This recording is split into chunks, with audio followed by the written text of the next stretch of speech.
எப்போதும் கொடுக்கப்பட்ட வாக்குறுதிகளை இலங்கை அரசு நடைமுறைப்படுத்துவதில்லை.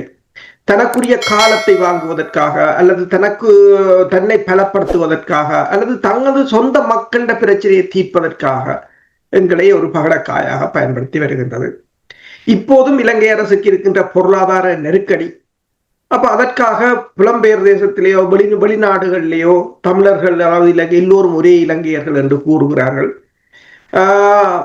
ஆனால் அதாவது பொறுப்பு கூறலோ நீதிக்கான போராட்டங்களையோ முற்றுமுழுதாக எதிர்க்கிறார்கள். ஐக்கிய நாடுகள் சபையின் தீர்மானத்தை ஏற்றுக்கொள்ளப் போவதில்லை என்று கூறுகிறார்கள். முன்னே அரசு எவ்வாறு கூறிச்சதோ எந்த ஒரு சிங்கள சிப்பாயும் தண்டிக்கப்பட மாட்டார் என்று அதே கொள்கையை தான் இவர்கள் பின்பற்றுகிறார்கள். அதில் எந்தவித மாற்று கருத்தும் இல்லை. நீதி என்பது கூட தமிழர்களுக்கு ஒரு நீதியும் சிங்களவர்களுக்கு ஒரு நீதியுமாகத்தான் இருக்கின்றது. எத்தனையோ நீதிபதிகள் நாட்டை விட்டு தப்பியோடி இருக்கிறார்கள். ஏன் ஐக்கிய நாடுகள் சபை மட்டுமல்ல, மனித உரிமைகள் கண்காணிப்பகமாக இருக்கலாம், அனைத்துலக மன்னிப்பு சபையாக இருக்கலாம். எல்லோரும் ஒன்றை கூறியது ஒன்றுதான். ஸ்ரீலங்காவில் அமைக்கப்படுகின்ற ஆணைக்குழுக்கள் காணாமல் போன வரலாறுகள் தான் இருக்கின்றன. எந்த ஒரு ஆணைக்குழுவும் தனது நடவடிக்கையை பூர்த்தி செய்ததாக இல்லை. எனவேதான் அண்மையில் இந்த ஊடகவியலாளர் தொடர்பான ஒரு நினைவு தினம் இந்த ஜனவரியில் இடம்பெற்ற போது கொழும்பில் ஒரு ஊடகவியலாளர் சொன்னார், அங்கு பலரும் வந்து இந்த ஊடகவியலாளர்களின் மரணம், படுகொலைகள், அதற்கான நீதி கோரல் தொடர்பாக பேசியிருந்தார்கள் என்று. அப்போதும் யாரோ ஒருவர் கூறினாராம், இதுக்கு ஒரு விசாரணை, இது ஒன்று நேர்மையாக அமைக்கப்பட வேண்டும் என்று. இப்ப கேட்டார்கள் மீண்டும் ஒரு விசாரணை குழு. ஏனென்றால் விசாரணை குழு எந்த ஒரு விசாரணை குழுவும், எந்த ஒரு ஆணைக்குழுவும், எந்த ஒரு நிபுணர் குழுவும் இலங்கையில் கொஞ்ச காலம் அவர்கள் தங்களுக்குரிய காலத்தை வாங்கும் வரைக்கும் பணியாற்றுவார்கள். அதுக்கு பிறகு அவர்கள் காணாமல் போய்விடுவார்கள். ஏனென்று சொன்னால் இலங்கையில மேற்குலக நாடுகள் கேட்கறது போல நீதித்துறையோ நிதித்துறையோ காவல்துறையோ சுயாதீனமான ஆணைக்குழுக்களாக இல்லை. எல்லாம் அரசு சார்பாகத்தான் இருக்கிறது. நிறைவேற்று அதிகாரமுள்ள அரசு தலைவரின் கையில் தான் அத்தனையும் இருக்கின்றது. இப்ப சுவிட்சர்லாந்துக்கு இலங்கை பிரதமர் வந்திருந்தார், பெருமளவான மக்களுடன் பேசியிருந்தார், பெருமளவான நாடுகளுடன் பேசுகிறார். ஏனென்ற சொன்னால் தற்போதைய பொருளாதார நெருக்கடியில் அங்கு அவர்களுக்கு பணம் தேவை. ஊழியர்களுக்கு அதாவது மருத்துவர்களுக்கு சம்பள உயர்வை கூட்டி கொடுத்ததாலேயே 200 பில்லியன் ரூபாய்கள் மேலதிகமாக தேவை என்று சொல்லப்படுகிறது. ஆனால் ஒவ்வொரு துறையையும் பார்த்தால் இன்னும் அதிகமாக இருக்கும். அதே போல வடக்கில இருந்து ஆளுநர் கூறுகிறார், எல்லோரும் வந்து முதலிடுங்கள் என்று சொல்லி. எந்த உத்தரவாதத்தின் அடிப்படையில் நீங்கள் முதலீட்டை செய்ய கேட்கிறீர்கள்? எந்த உத்தரவாதம்? என்னென்று சொன்னால், இப்ப நீங்கள் பார்த்தீங்கன்னு சொன்னால் உலக ஒழுங்கு எப்படி ஓடுது என்று சொன்னால் கிவ் அண்ட் டேக் பாலிசி. நீ ஒன்றை செய்தால் நான் ஒன்றை செய்யலாம். அண்மை கூட பிரித்தானியாவில் கதைக்கும் போது ஒரு பிரித்தானியாவின் 2 பிரதான கட்சிகள் ஒரு கட்சியின் தமிழர்களுக்கான அமைப்பின் தலைவரோட கதைக்கும் போது கூறினார், 2022ஆம் ஆண்டு இலங்கை பொருளாதாரத்தால் வீழ்ந்த போது கன்சர்வேட்டிவ் பார்ட்டி அப்போது ஆட்சியில் இருக்கிறது. தங்களை கூப்பிட்டு கேட்டது, இது ஒரு நல்ல சந்தர்ப்பம், நீங்கள் என்னத்தை இலங்கையிடம் கேட்க போறீர்கள், என்னத்தை கொடுக்க போறீர்கள், ஒன்றை கொடுத்து கொண்டு வாங்குங்க. கேட்கறதுக்கு உங்கள்ட்ட என்ன இருக்கிறது, என்ன இருக்கிறது, உங்களோட கையில் வரைவு இருக்க வேண்டும். அதே நேரம் அவங்க சும்மா இலங்கை காசு கொடுக்க சொல்லி எந்த நாடும் சொல்லல. நான் இதை பல தடவைகள் கூறியிருக்கின்றேன். அமெரிக்காவின் முன்னாள் ஜூலி சங் இருந்ததே 4 வருஷம். ஜூலி சங்குக்கு முன்னுக்கு இருந்த அலைனா தெட்லஸ் அவா கூறி இந்த இளைஞர் அமைப்பை கூப்பிட்டு கூறினதுதான், நீங்கள் அபிவிருத்தி என்று சொல்லி கிளினிக்குகளையும் அதுகளையும் இதுகளையும் கட்டி கொண்டிருக்காதீங்கோ. அரசியல் இல்லாத அபிவிருத்தி ஒரு நாளும் வேலை செய்யாது. நீங்கள் எந்த ஒரு நடவடிக்கைகளும் ஒரு அரசியல் இருக்க வேண்டும். அதுதான் அந்த மக்களுக்கு உரிய அடுத்த நீங்கள் உங்களோட நோக்கத்தை நிறைவேற்றுவதாக இருக்கும். அவர் ஒரு அட்வைசர் தான் கூறினார். அப்ப என்னென்று சொன்னால் இலங்கை அரசு தொடர்ச்சியாக ஏமாற்றுகிறது என்றது வெளிப்படையாகும். ஆனால் நாங்களும் போய் எதுவும் இல்லாமல் அந்த அந்த அந்த இலங்கை அரசின் நிகழ்ச்சி நிரலுக்குள்ள வீழ்ந்து கிடப்பதுதான் மிகவும் ஒரு வேதனையான ஒரு விடயம். நன்றி அரசுகளே, உங்களுடைய ஆரம்ப கருத்துக்கு நன்றி. நாங்கள் தொடர்ந்து நேரு அவர்களை உள்வாங்கிக் கொண்டு உறவுகளை உள்வாங்கலாம் என்று நம்புகிறேன். நேரு அவர்களை நீங்கள் வாருங்கள். செய்திகளை பார்த்தீர்கள் என்றால் நாளாந்தம் குறைந்தபட்சம் வாரத்துக்கு ஒரு வெளிநாட்டு பிரதிநிதிகள் தூதுவரர்கள் வந்து அரச பிரதிநிதிகளை சந்திக்கிறார்கள், வாக்குறுதிகள் வழங்குகிறார்கள். என்ன விதமான வகையில் இவை எல்லாமே கணக்கெடுக்கப்படுகின்றது அல்லது இவை எல்லாமே படம் காட்டும் செயற்பாடுகளாக நீங்கள் பார்க்கிறீர்களா? ஏதாவது முன்னேற்றம் நீங்கள் காண்கிறீர்களா? இலங்கை அரசு சர்வதேசத்துக்கு கொடுக்கின்ற செய்திகளும் உண்மையான நிலைமையில் நீங்கள் ஏதாவது முன்னேற்றம் காண்கிறீர்கள்? இது பல விஷயங்களா பிரித்து பார்க்கலாம். ஒன்று, நீங்கள் சொன்ன மாதிரி தூதுவர்கள் வருவார்கள், வெளிநாட்டு தலைவர்கள் வருவார்கள். அவருடைய நோக்கம் தங்களுடைய நலன் சார்ந்ததாக மட்டும்தான் இருக்கு என்றால் அவ்வாறு தான் உலகம் பயணிக்கிறது. அது ஒன்றும் புதிதாக பயணிக்கவில்லை. இன்று அது இன்னும் கொஞ்சம் தீவிரமாகி இருக்கிறது. தங்களுடைய உலகத்தில் ஏதோ ஒரு ஒழுங்கு இருந்தது, அந்த ஒழுங்கை வைத்து கொண்டு பயணித்தார்கள். இப்போ ஒழுங்கே இல்லை. இப்போ ஓடுபவர்கள் சந்திப்பவருடைய எண்ணிக்கை கூடியிருக்கிறது. அது அவருடைய தேவையை சார்ந்தது. எந்த நாடும் தன்னுடைய நலன் சார்ந்துதான். வேணால் நான் ஆட்சி கட்டில் இருக்கிறேன், என்னுடைய நாட்டுக்கு நான் ஒரு தூதராக இருக்கிறேன், என்னுடைய நாட்டுக்கு பணி செய்வது என்னுடைய வேலை, அது தரப்பட்ட வேலை. நான் சரியா செய்யணுன்ற என்ற நாடு பார்த்து கொண்டிருக்கும். நான் ஒரு தலைவராக இருக்கிறேன், என்னுடைய நாட்டினுடைய நலனுக்காண்டி நான் போய் இன்னொரு நாட்டினுடைய பேசுகிறேன். அப்ப இதுல இலங்கை அரசு எல்லாரும் உலகத்துல போய் சொல்லுவார்கள், அதிகம் போய் சொல்லுவார்கள் யாருன்றதான் கேள்வி. இப்ப இலங்கை தீவுல இதுவரையும் சொல்லி வந்தார்கள். இப்பொழுது புது ஆட்சி. இந்த மாற்றங்களின் பொழுது என்ன சொல்லுவார்கள் சொன்னால், இந்த புதியவர்கள் அவர்கள், நாங்கள் புதியவர்கள், நீங்கள் எதிர்பார்ப்பதை அந்த மாற்றத்தை நாங்கள் வெளிப்படுத்துவோம், எங்களை நம்புங்கள். அந்த நம்பிக்கைக்கான ஒரு காலம் கொடுக்கப்படுவது என்பது தேர்நிலை காலம் என்று சொல்லுகிறோம். அது ஒரு காலத்தை கொடுப்பார்கள். அது நிச்சயமாக அது நீண்டு செல்லுமா, குறைந்து செல்லுமா, அல்லது அது அந்த காலம் இல்லாமல் கடந்து செல்லுமா என்பதெல்லாம் காலம் தீர்மானிக்கின்ற விடயம். இப்ப ஒரு தமிழர்களாக எங்களுக்கு புரிதல் வேண்டும் என்று சொன்னால், இப்பொழுது ஒரு புதிய ஆட்சி இருக்கிறது. இந்த தேர்நிலை காலத்தை நாங்களும் வழங்குகிறோம். ஆனால் வழங்குகின்ற பொழுது இப்ப தமிழர்களிடம் ஒரு பெரிய குறையை சொல்லுகிறேன். ஒன்று செய்கிறார்கள், ஒன்றில் ஒருவரை தூக்கி தோல்ல வைத்துடுறது, எடுத்த உடனே ஒரு நம்பிக்கையில தோல்ல வச்சிடுறது. அவர் அந்த காதை கடிச்சதுக்கு பிறகு காலில் போட்டு அப்புறம் ஒரே அடியா மிதிக்கிறது. இவன் காலை கடிச்சிட்டான்னு இல்லாட்டி ஒரே அடியா எடுத்த உடனே போட்டு காலால மிதிக்கிறது. இந்த இடை என்றது ஒன்று கிடையாது. அந்த காலுக்கும் தலை அந்த தோலுக்கும் இடையில ஒரு இடைவெளி இருக்குது. அதுல வச்சு உயிரை நகர்த்துவோமே, நம்பிக்கை தரட்டும். இப்ப நம்பிக்கை தர வேண்டியது சிங்கள தரப்பு தான். அந்த சிங்கள தரப்பில் இருக்கக்கூடிய ஆட்சியாளர் மாறலாம், ஆனால் அவர் நம்பிக்கை தருவர்களாக அமைகிறாரா? இவர் நம்பிக்கை தருகின்ற வகையில் இவருடைய செயற்பாடுகள் எவ்வாறு அமைகிறது? இதன் அடிப்படையில் நாங்கள் நம்பிக்கை கொள்ளலாம். அந்த நம்பிக்கையின் அடிப்படையில் அவருடைய இடத்தை மெல்ல மெல்ல உயர்த்தி கொண்டு வருவது என்ற ஒரு பொறிமுறை கிடையாது. ஒன்று கால் அல்லது தோல், இந்த ரெண்டும் தான் பழகி போன ஒரு இதா இருக்குது. அது சமூகம் மாற வேண்டும். இப்ப ஒரு விடயத்துக்கு வருவோம். இந்த தலைப்பு நீங்க வைத்து சொன்னதிலே கேட்கிறேன். 2 பேர் பேசுகின்றவர்களாக வாய்ப்புள்ளவர்களாக அதிகம் போய் பேசுகிறார்கள் வெளிநாட்டில். ஏன்னா இலங்கையில் இருக்கக்கூடிய அமைச்சர்கள் 20 பேரையும் யார் என்று இலங்கையில் இருக்கக்கூடிய மக்களுக்கே பெரும்பான்மையினருக்கு 20 பேரையும் தெரியாது. ஏன்னா அவர்களை பேச அனுமதிப்பதில்லை அரசு. அவர்கள் வெளியே வந்து பேசினா தானே தெரியும். அப்ப விமல் ரட்நாயக்காவை தெரியுமா? தெரியும். விஜிதாயிரத்தை தெரியுமா? தெரியும். அரணியை தெரியுமா? தெரியும்.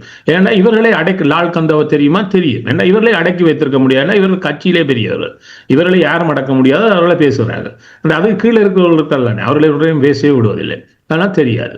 ஆனா இவர்கள் வெளியே வந்து இப்ப லால் கந்தெல்லாம் வெளியில வருவதில்லை. விமல் சீனாவுக்கு மாற்றம் போய் வந்து கொண்டிருப்பார். மற்றவர்களையும் பார்க்கலாம். விஜிதாகரத் இவர்கள் பதவியேற்ற உடனேயே 2024 வந்தவர் ஐநாவுடைய மனித உரிமைகளை வைத்து அவர் அப்பொழுது அங்கு வந்து பேசுகிறார். ஹரணி இப்பொழுது சமீபத்தில் டாவோஸ்ல பேசினார். டாவோஸ்ல பேசினது அங்க இருக்கக்கூடிய அந்த மெயின் ஃபோரத்தில் அவருடைய பெரியவர் பேசவில்லை. ஆனால் இதை கடந்து ஒன்று நடைபெற்றது. வேர்ல்ட் உமன்ஸ் ஹவுஸ்ல ஒரு பெண்கள் குறித்த ஒரு ஆய்வரங்கம் இதே சமகாலத்தில் டாவோஸில் நடைபெற்றது. தலைப்பு வந்து women leading the changing global order. அப்ப இந்த women leading the changing global ஆர்டர்ல இவர் ஒரு நாட்டினுடைய பிரதமர் பெண் என்ற ரீதியில் பல விடயங்களை சொல்லியிருக்கிறார். இப்போ exclusion of women from decision making is not incidental, is structurally maintained through gender power hierarchies என்று சொல்றார். நல்ல விஷயம்.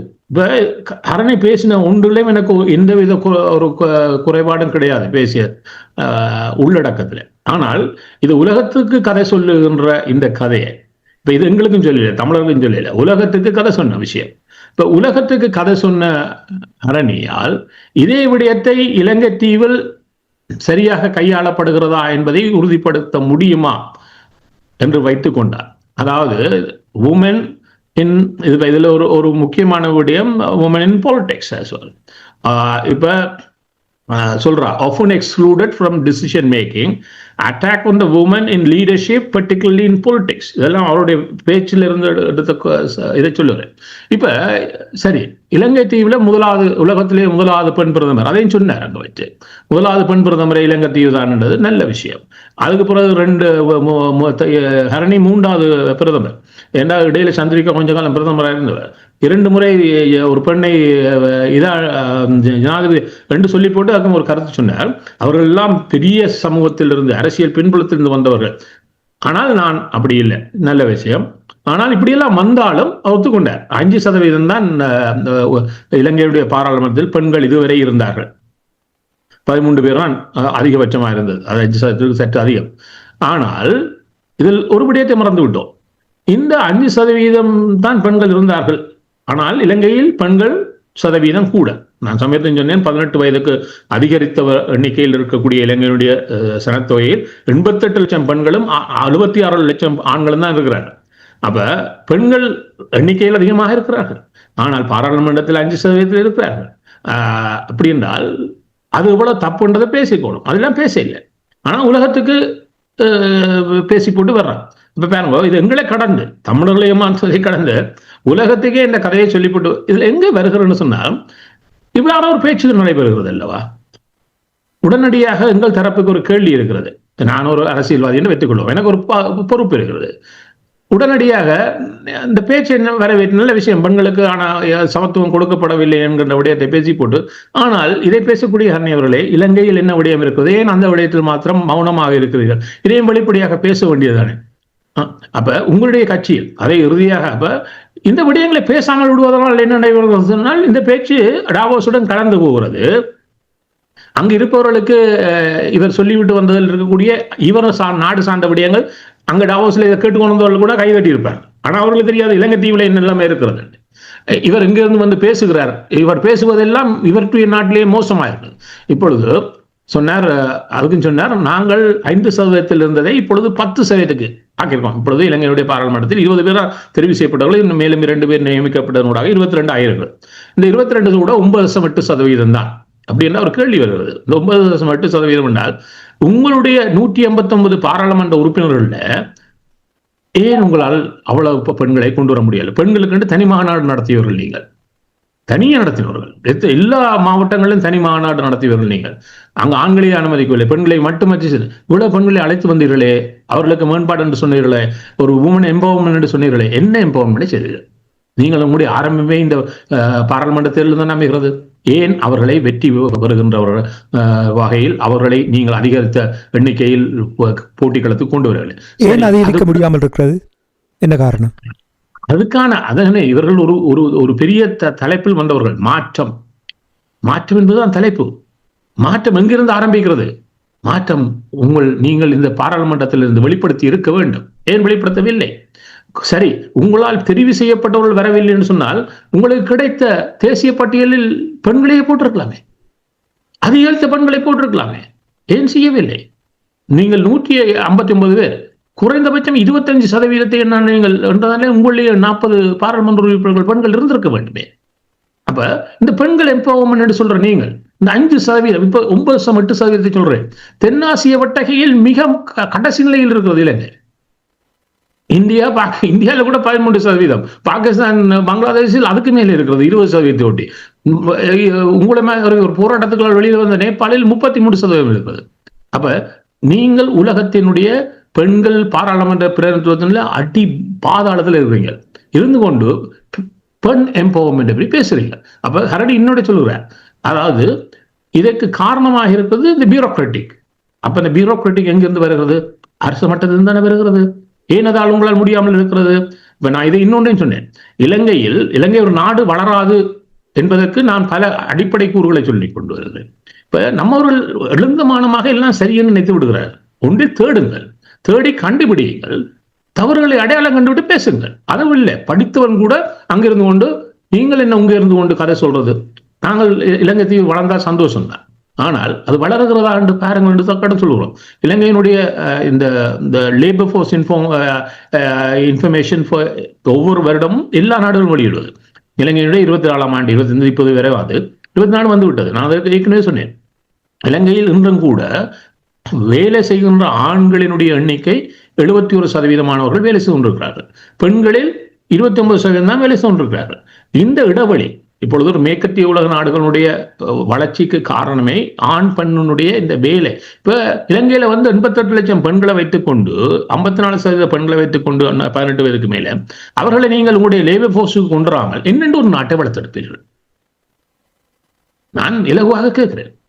இதில் கடினமாக நான் இப்ப பொருளாதார ரீதியாக கேட்க முடியும். அதை நான் கேட்க விரும்பவில்லை. சாதாரண மக்களை புரியுமா கேட்கிறேன். அப்ப என்னென்னு உங்களுடைய நாட்டை வளப்படுப்பீங்கள்? இப்ப இதை நான் பேசினால் எங்களுடைய தமிழர்கள் சில பேருக்கு சந்தோஷம் வந்துடும், இவங்களை ஆனா எங்களுடைய மக்களுக்கு நான் சொன்னா அதிலும் கடுமையாக கேட்பேன். என்னன்னு சொன்னா, யாழ்ப்பாணத்தினுடைய நிலைமை ஆண்கள் 18% வேலை செய்கிறார்கள், பெண்கள் 82%, 18%.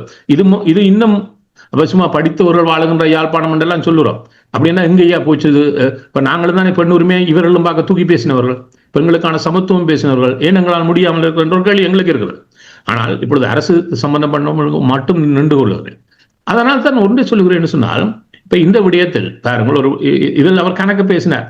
இப்ப பெண்கள் விடயம் என்றா அரசியல் என்று வருகிறது, வேலை வாய்ப்பு என்று வருகிறது, அவர்களுக்கான கல்வி வாய்ப்பு என்று வருகிறது. இப்ப இலங்கையில் கல்வி கற்க பல்கலைக்கழகம் செல்பவர்களில் ஓராண்டு 60% பெண்கள் தான் பல்கலைக்கழகங்களுக்கு தெரிவாகிறார்கள். ஆண்களுடைய எண்ணிக்கை மிக குறைவாக இருக்கிறது. இவ்வாறு இது இந்த லேபர் ஃபோர்ஸ் இன்ஃபர்மேஷன் இன்னொன்றையும் சொல்லி தருகிறது. இந்த வேலைக்கு இருக்கக்கூடிய ஆண் பெண்களில் ஏ லெவலும் அதுக்கு மேலும் படித்தவர் என்று பார்த்தால் 18% பெண்கள், 5% தான் ஆண்கள். அப்ப பெண்கள் அதிகம் படித்திருக்காங்க இலங்கை தீவுல. அதுலேயும் இந்த மாஸ்டர்ஸ் பிஹெச்டிக்கு மேல முதுமானி படிப்புகளுக்கு போறோட எண்ணிக்கையிலும் பெண்கள் தான் அதிகம். ஆனா இவ்வளவு படித்து விட்டும் பெண்களுக்கான உரித்தான வேலைகளுக்கு வருவதற்கும் அவர்கள் தீர்மானிக்கின்ற இடங்களை அவர்களை அனுமதிப்பதற்கும் யாரும் தயாராக இல்லை. சரி, இது பழைய அரசாங்கங்கள் தான் இதை செய்தது, இல்லை இந்த அரசாங்கம் மாறிட்டுது, இந்த அரசாங்கம் அதுக்கான வாய்ப்புகளை கொடுக்குதுன்னு சொல்லி நாங்கள் 4 பேர் எங்களுக்கு கதைக்க தொடங்குவார். அவர்களுக்கும் ஒன்று சொல்லித்தார். இப்ப நாங்கள் பேசிக்கொண்டிருக்கக்கூடிய சமகாலத்துல இலங்கையில ஒரு இதை உருவாக்கினார்கள், ஒரு உமன் கமிஷன் ஒன்றை உருவாக்கினார்கள். இந்த உமன் கமிஷன்ல இவர்கள் நியமித்ததில் இருந்தவர் அதிலிருந்து வெளியேறி போயிட்டார். ஏனால் பெண்களுடைய இந்த விவகாரத்தை கையாளுவதற்கென்று உருவாக்கப்பட்ட ஒரு பெண்கள் அமைப்பு. இந்த பெண்கள் அமைப்புடைய தலைவர் அதனுடைய பதவியை நாங்கள் பேசிக்கொண்டிருக்கிற சமகாலத்திலேயே ராஜினாமா செய்து அனுராவுக்கு கடிதம் அனுப்பியிருக்கிறார்.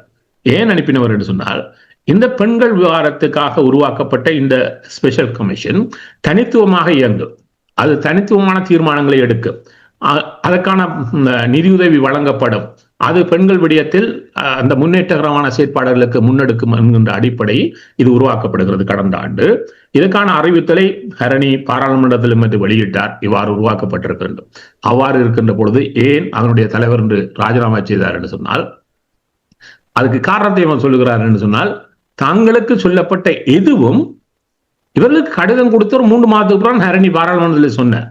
அவர் சொன்னார், கடிதம் தந்தார்கள், ஆனால் தங்களுக்கு ஒரு அலுவலகம் கூட தரவில்லை, நிதி இந்த ஆண்டுக்கான நிதி ஒதுக்கீட்டில் எந்த ஒரு பணமும் ஒதுக்கப்படவில்லை, தாங்கள் சுயாதனமாக இயங்குவோம் என்று அளிக்கப்பட்ட எந்த உறுதியும் கை கொள்ளப்படவில்லை. இப்பொழுது என்ன செய்கிறார்கள் சொன்னால், தங்களுக்கான தலைவராக ஒரு ஆணை நியமித்திருக்கிறார்கள் என்று சொன்னால், இது முன்னாள் செயலாளராக இருந்தவர் பெண்கள் அமைச்சுக்கு, அவர் தங்களை பெண்கள் அமைச்சில் இருக்கக்கூடிய ஊழியர்களை பயன்படுத்துமாறு சொல்கிறார்கள், தங்களை அங்கே கொண்டே முடக்க பார்க்கிறார்கள். அவ்வாறு என்றால் தங்களுடைய தனித்துவம் என்ன? தாங்கள் அமைச்சுக்கு கீழ் வேலை செய்கின்ற ஒரு கட்டமைப்பாக மாற்றப்படுகிறோம். இது எங்களுக்கு வழங்கப்பட்ட எந்த உறுதியையும் கை கொள்ளவில்லை, அதனால் நான் ராஜினாமா செய்கிறேன் என்று அவர் தன்னுடைய ராஜினாமா கடிதத்தை அனுப்பிவிட்டு விலகிக் கொண்டார். இப்பொழுது கேட்கிறேன், ஹரணி, இப்பொழுதுதானே பேசினீர்கள், ஒரு 22ஆம் தேதி டாவோஸில் வைத்து ஒரு வாரத்துக்கள் இலங்கையில் பெண்களுடைய நிலைமை நீங்கள் உருவாக்கிய கமிஷனே எவ்வாறு வீதிக்கு வந்திருக்கிறது, அதுக்கான இதே பியூரோக்ராட்டிக் விடயம் தான் நீங்கள் எதை பேசினீர்களோ அங்கே அதே விடயம் உங்கள் நாட்டில் நடைபெறுகிறது. ஆனால் நீங்கள் வாய் திறக்க முடியாது என்றால் உங்களுக்கு எதிராகவே உங்களுடைய கட்சியை சேர்ந்தவர்களே எப்ப உங்களை பிரதமர் கதிரையிலிருந்து தூக்கலாம் கடந்த 1 வருஷமா தெரிகிறார்கள். உங்களுக்கு அது தெரியும். ஏண்டா இப்ப உங்களை மாற்றி போட்டு, ஆனால் அது தங்களுக்கு பாதிப்பா வருகின்ற ஒரு பயத்துல கொஞ்சம் அமைதி காக்குறாங்க. ஆனால் எப்பொழுது வாய்ப்பான களம் வருகிறதோ அப்பொழுது கரணி தூக்கப்படுவார். இப்ப நீங்கள் பேசின அந்த உமனுக்கும் அந்த சுத்தி இருக்கிற பியூரோக்ரசியும் உங்கள் நாட்டிலேயே என்ன செய்கிறது என்பதற்கான இது இருக்கிறது தானே. இப்ப நான் சொல்றேன், இதை யார் சொல்லுவது வெளிநாடுகளுக்கு? இதை கேள்வி அனுப்பினால்தான் வெளிநாட்டுக்கும் ஆகா இப்படி எல்லாம் புரிகிறதா என்று புரியும். இல்லாட்டி இப்படி போய் கிண்டி கிளறி எடுத்துக்கொண்டு வந்து பேசுவதற்கு இப்ப இதுதானே தமிழுக்கு எங்களுக்கு இப்ப இன்னொன்னே சொல்லி தருகிறேன். GST பிளஸ் இருக்கிறது, அதாவது ஐரோப்பிய ஒன்றியம் இருக்கக்கூடிய ஐரோப்பிய ஒன்றியம் கொடுக்கிறது இந்த GST பிளஸ். இதனூடாகத்தான் இலங்கை ஒரு பெரும் இலங்கையினுடைய ஏற்றுமதியில் 27% ஐரோப்பிய ஒன்றியத்துக்கு வருகிறது. அதையும் சொல்லுகிறார்கள், 27% வருகிறது. இந்த GST பிளஸ்க்கு புதிய பொறிமுறைகளை ஐரோப்பிய ஒன்றியம் அறிவித்திருக்கிறது. அதன் அடிப்படையில் இந்த முறை இலங்கைக்கு கிடைப்பதற்கு வாய்ப்பு குறைவாக இருக்கிறது. ஏனால் 27 சர்வதேச நியமங்களை ஏற்றுக்கொண்டிருக்க வேண்டும். அதை கடந்து மேலதிகமாக பரிந்துரைக்கக்கூடிய புதிய நியமங்களை இவர்கள் ஏற்றுக்கொண்டாக வேண்டும். இதில் GST பிளஸுக்கு முக்கியமாக இருக்கக்கூடிய ஒரு கட்டுப்பாடு, Sri Lanka is also required to repeal the Prevention of Terrorism Act to qualify for the GST Plus agreement. இது ஒரு க்ளோஸ் அவர்கள் முன்னரே எழுதி வைத்தது. அப்ப இந்த பிரிவென்ஷன் ஆஃப் டெரரிசம் ஆக்டை ரிப்பீல் பண்ணணும். அதை இவர்கள் தங்களுடைய தேர்தல் வாக்குறுதியிலும் அளித்தவர்கள். ஆனா இப்பொழுது என்ன நடைபெறுவது? அதுக்காக புதுசாக உண்ட கூறுகிறார்கள். ரிப்பீலும் பண்ணல, ரிப்பீல் பண்ணா முழுமையா நீக்க வேண்டும். அதை நீக்க போவதில்லை. அதுக்காக புதிதாக கொண்டு வரப்படுகிறது. அது இருப்பதிலும் பார்க்க கடினமாக மாறுகிறது. அப்ப இந்த அரசு பல இடங்களில் இப்ப இதுக்கு நாங்கள் என்ன செய்யணும்? ஐரோப்பிய ஒன்றியத்தில் இது எப்பொழுது புதிதாக வரும் என்றால் 2027 தான் இந்த புதிய நடைமுறைகள் இவர்கள் விளக்கப்படுவார்கள். அப்படி இப்பவே தொடங்கிட்டார்கள். இப்பதான் ஐயா புயல் அடிச்சது எங்களுக்கு, நாங்கள் எவ்வளவோ அழிந்து போயிருக்கிறோம், தயவு செய்து எங்களுக்கு ஒரு விட்டுக் கொடுப்புகளை செய்யணும் என்று. இவர்களை விட்டுக் கொடுப்பு செய்யறதுக்கு அமைதியாக பார்த்து கொண்டிருக்கிற நாம நிறைய பேசுகிறோம், ஆனால் செய்ய வேண்டியது செய்வதில்லை. இப்ப இந்த ஐரோப்பிய ஒன்றியத்துக்கு இப்ப உடக்கமே இந்த இடத்தில் நெருக்கடி கொடுத்து கொண்டு வந்தால் இந்த பிரிவென்ஷன் ஆஃப் டெரரிசம் ஆக்டை வைத்துக் கொண்டு இலங்கைக்கு GST பிளஸ் கொடுப்பதை நிறுத்த முடியும். அதான் தமிழர்களுடைய நீங்கள் கூறுவது போல் தமிழர்களுடைய கையில் இருக்கிற அந்த எதிர்ப்பை தெரிவிப்பது தமிழர்களுக்காக யாரும் வந்து செய்ய போவதில்லை. இப்போ நீங்கள் ஹரணியம்மா தொடர்பாக கூறும்பொழுது, அந்த பெண்களுக்கான அமைப்பு தொடர்பாக கூறும்பொழுது, அவர் சில வேளைகளில் அவர்கள் வீட்டிலிருந்து இயக்குவார்கள் என்று சிந்தித்தார்களோ தெரியவில்லை. அப்படித்தான் நீங்கள் சொல்வதை வைத்து நான் உணர்கிறேன். நாங்கள் அன்பர்களிடம் செல்வதற்கு முன்னதாக அரசவர்களை உங்களிடம் சுருக்கமாக, இப்போ நேரு அவர்கள் நிறைய விடயங்கள் வெளிநாடுகளுக்கு இலங்கை அரசாங்கம் கூறுகின்ற அந்த வளர்ச்சி தொடர்பான புள்ளி விவரங்களை எடுத்து பார்த்தால் அதுல எவ்வளவு உண்மை இருக்கிறது? வளர்ச்சியை பொறுத்தவரையில, இலங்கையை பொறுத்தவரையில உலகத்தின் பொருளாதாரமே மிகப்பெரிய ஒரு ஈடாட்டமாகத்தான் இருக்கின்றது. எல்லோரும் தங்களுக்கான சந்தையை தேடி ஓடிக்கொண்டிருக்கிறார்கள். நாங்கள் கதைக்கிற நேரத்துல வந்து பிரித்தானியாவுடைய ஸ்டாமர் வந்து சீனாவில போய் இறங்கி இருக்கிறார். உங்களுக்கு தெரியும், கடந்த வாரம் இந்த வாரம் தான் இந்தியாவில் ஐரோப்பிய ஒன்றியம் கூடாரமிட்டு இருந்தது. அடுத்தது கனேடிய பிரதமர் மார்ச்சுக்கு இந்தியாவுக்கு போகிறார். ட்ரம்பும் ஏப்ரல் இது சீனாவுக்கு போகிறார். இந்தியாவுக்கு போன ஐரோப்பிய ஒன்றியத்தின் குழுவினர் இப்போது சீனாவில் போய் இறங்கி நிற்கிறார்கள். சிரியாவின் அதிபர் ஓடி போய் ரஷ்யாவில் நிற்கிறார். அப்படி ஒரு குழப்பமான ஒரு நிலையாகத்தான் இருக்கின்றது. எல்லாம் குழம்பிய ஒரு நிலை. அமெரிக்கா இதற்குள் ஒரு மிக நடுநாயகமாக நிற்கிறது. இந்த பிரச்சனையில் வந்து இலங்கையின் பொருளாதாரமும் மிகப்பெரிய ஒரு பாதிப்பை சந்திக்கக்கூடியதென்றாகத்தான் இருக்கு. அது இலங்கைக்கும் தெரியும். பலரும் சொல்லுகிறார்கள், என்னடா இது ஒரு செட்டில்மெண்ட்டுக்கு வரும் வரையிலும் ஒரு கொதிநிலையில் தான் இருக்கு. அப்ப பலரும் சொல்லுகிறார்கள் இலங்கை மீண்டும் ஒரு பொருளாதார வீழ்ச்சியை சந்திக்கலாம் என்றெல்லாம் கூறுகிறார்கள். இருந்த போதும் இலங்கையின் உற்பத்தி துறை இல்லாவிட்டாலும் வெளிநாடுகளில் இருந்து போகின்ற பணம் உதவிகள் இப்ப வேர்ல்ட் பேங்க் கொடுத்திருக்கிறது. ஒவ்வொரு நாடுகள் போகின்ற முதலீடுகளை இப்போது அவர்கள் உள்வாங்குவதற்காக இருக்கிறார்கள். அதாவது இலங்கையை பொறுத்தவரையில் இலங்கை கூறுகின்ற புள்ளி விவரங்களுக்கும் கள நிலைமைகளுக்கும் கடுமையான மாறுபாடு தான் இருக்கின்றது. தற்போதைய அரசு அதனால்தான் தற்போதைய அரசு பெருமளவில் இப்ப நேருவண்ணா கூறினது போல தங்களோட ஆக்களை கூட பெருமளவில் வெளியில் கதைக்க விடுவதில்லை. இப்போது இந்தியாவுடன் உறவுகளை வளர்ப்பதற்கு முயற்சிக்கிறார்கள், சீனாவை உறவுகளை வளர்ப்பதற்கென்று அவ்வாறு இடம்பெற்று கொண்டிருக்கின்றது. இப்ப எந்த ஒரு கேள்வி என்னென்றால், இப்ப கனடிய பிரதமர் உங்களுக்கு தெரியும் இந்த சீனாவுக்கு வந்தார், 8 உடன்பாட்டை மேற்கொண்டார். பிறகு டாவோஸுக்கு சென்று கடுமையான உரையாற்றிவிட்டு ட்ரம்ப் வருவதற்கு முன்னரே அவர் போய்விட்டார். அதற்கு பிறகு ட்ரம்ப் வந்து கனடாவுக்கு 100% வரியை போட்டார். கனடா என்ன செய்தது? கனடிய மக்களை சொன்னது ஓடி போய் அமெரிக்காவில் முதலீட்டை செய்ய சொல்லி இல்லை, நீங்கள் அமெரிக்க சாமான வாங்காதீங்கன்னு சொன்னார். அமெரிக்க பொருட்களை வாங்காதீங்க தங்களோட மக்களுக்கு சொல்லுங்க. இந்த 2009ஆம் ஆண்டு இனப்படுகொலை கோரமாக முடிந்த பிற்பாடு இந்த அனைத்துலக மட்டத்தில் பெரும் போராட்டங்கள் எல்லாம் நடந்தது. இலங்கையிலிருந்து புடவைகளை கொள்வனவு செய்கின்ற நிறுவனங்களுக்கு முன்னால கூட கொடிகளை எல்லாம் பிடித்துக் கொண்டு நின்றார்கள், போராடினார்கள். இப்போ ஒருவரையும் காணவில்லை. தமிழெல்லாம் கிடைச்சிட்டு தோன்றுதான். நானும் எல்லா பேப்பரையும் தூக்கி பார்த்தேன், ஒருத்தரையும் காணவில்லை, எல்லாம் முடிஞ்சது. இப்ப இலங்கைய அபிவிருத்தி செய்யணும் என்று நிற்கிறார்கள். இப்ப அமெரிக்காவின் திரசேரி அதிகாரி போன முறை என்ன சொன்னார்? ஒரே ஒரு இதுதான் சொன்னார். ஐரோப்பிய ஒன்றியத்தை பற்றி அவர் சொன்னது ஒன்றுதான். ஐரோப்பிய ஒன்றியத்துக்கு என்ன சொன்னார் என்றால், நாங்கள் ரஷ்யா ஓயில வாங்கக்கூடாது என்று இந்தியாவுக்கு 50% வரிய போடுறோம்.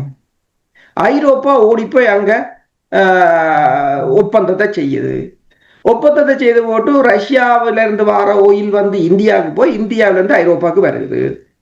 அந்த காசை வச்சு ரஷ்யா போற செய்யுது. யாருக்கு எதிராண்டா? ஐரோப்பிய ஒன்றியத்துக்கு எதிராக. என்ற ஐரோப்பிய ஒன்றியம் தான் அமெரிக்கும் எதிராக நிற்குது. அப்படின்னு பார்த்தா தண்ட போருக்கு தானே காசை கொடுக்குற ஒரு நாடா இருக்குது. அப்படின்னு பார்த்தா இதுல அமெரிக்கா தான் ஒரு தியாகியா இருக்கணும் அவர் சொன்னார்.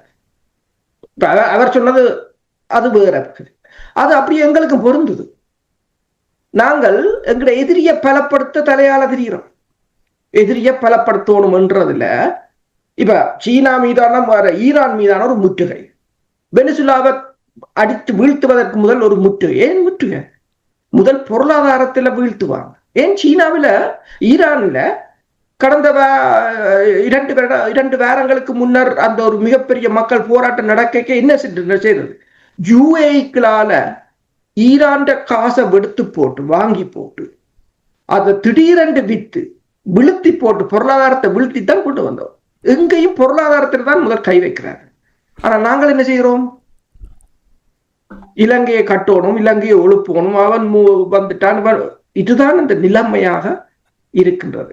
சுருக்கமாக நான் உங்களிடம் ஒரு கேள்வியை மேட்டர்களிடம் செல்வதற்கு முன்னதாக, இப்போ நீங்கள் இந்த குழப்ப நிலை, உலக பரப்பில் இருக்கின்ற குழப்ப நிலைகள் தொடர்பாக நீங்கள் கூறும்பொழுது, மாக்காணி அவர்கள் டவாஸில் நடந்த அந்த மாநாட்டில் மிகவும் சிறப்பாக அந்த உரையாற்றியிருந்தார். அதில் அவர் தெளிவாக கூறியிருந்தார், the rule based order is no longer in use என்பதை தெளிவாக சுட்டிக்காட்டியிருந்தார். அவ்வாறு ஏன் தமிழ் தரப்பினர் இந்த காலத்துக்கு ஏற்றது மாதிரி, சூழலுக்கு ஏற்ற மாதிரி ஏன் அந்த மூலோபாயத்தை பயன்படுத்த முடியாமல் இருக்கின்றது? கனடா இந்த அளவு ஒரு சிறிய நாடு, பெரிய நாடு தான், மக்கள் தொகையில சிறிய நாடு, பொருளாதாரத்தில் அமெரிக்காவின் 28 ட்ரில்லியனோட ஒப்படைக்க சிறிய நாடு. அதைத்தான் நான் சொல்லுவேன், பிரதேசத்துல பெரிய நாடு. ஈரான் பரத்துல பாத்தீங்கன்னா சிறிய நாடு, ஆனால் எதிர்த்து நிற்கிறாங்க. கனடிய பிரதமர் டாவோஸ்ல சொன்னது ஒன்றுதான், நீங்கள் உங்களை மிரட்டுவருடன் சமரசம் செய்ய போறீர்கள் என்று சொன்னால் உங்கள் இறமையை விட்டு போறீர்கள், அவ்வளவுதான். உங்கள் இறமையை அடைவி வைத்து போகிறீர்கள். அது ஒரு உண்மையான நட்பு பூர்வமாக இருக்காது, ஒருபோதும் இருக்காது. அது எந்த நேரமும் மாறும். அதே நிலைமைதான் எங்களுக்கு.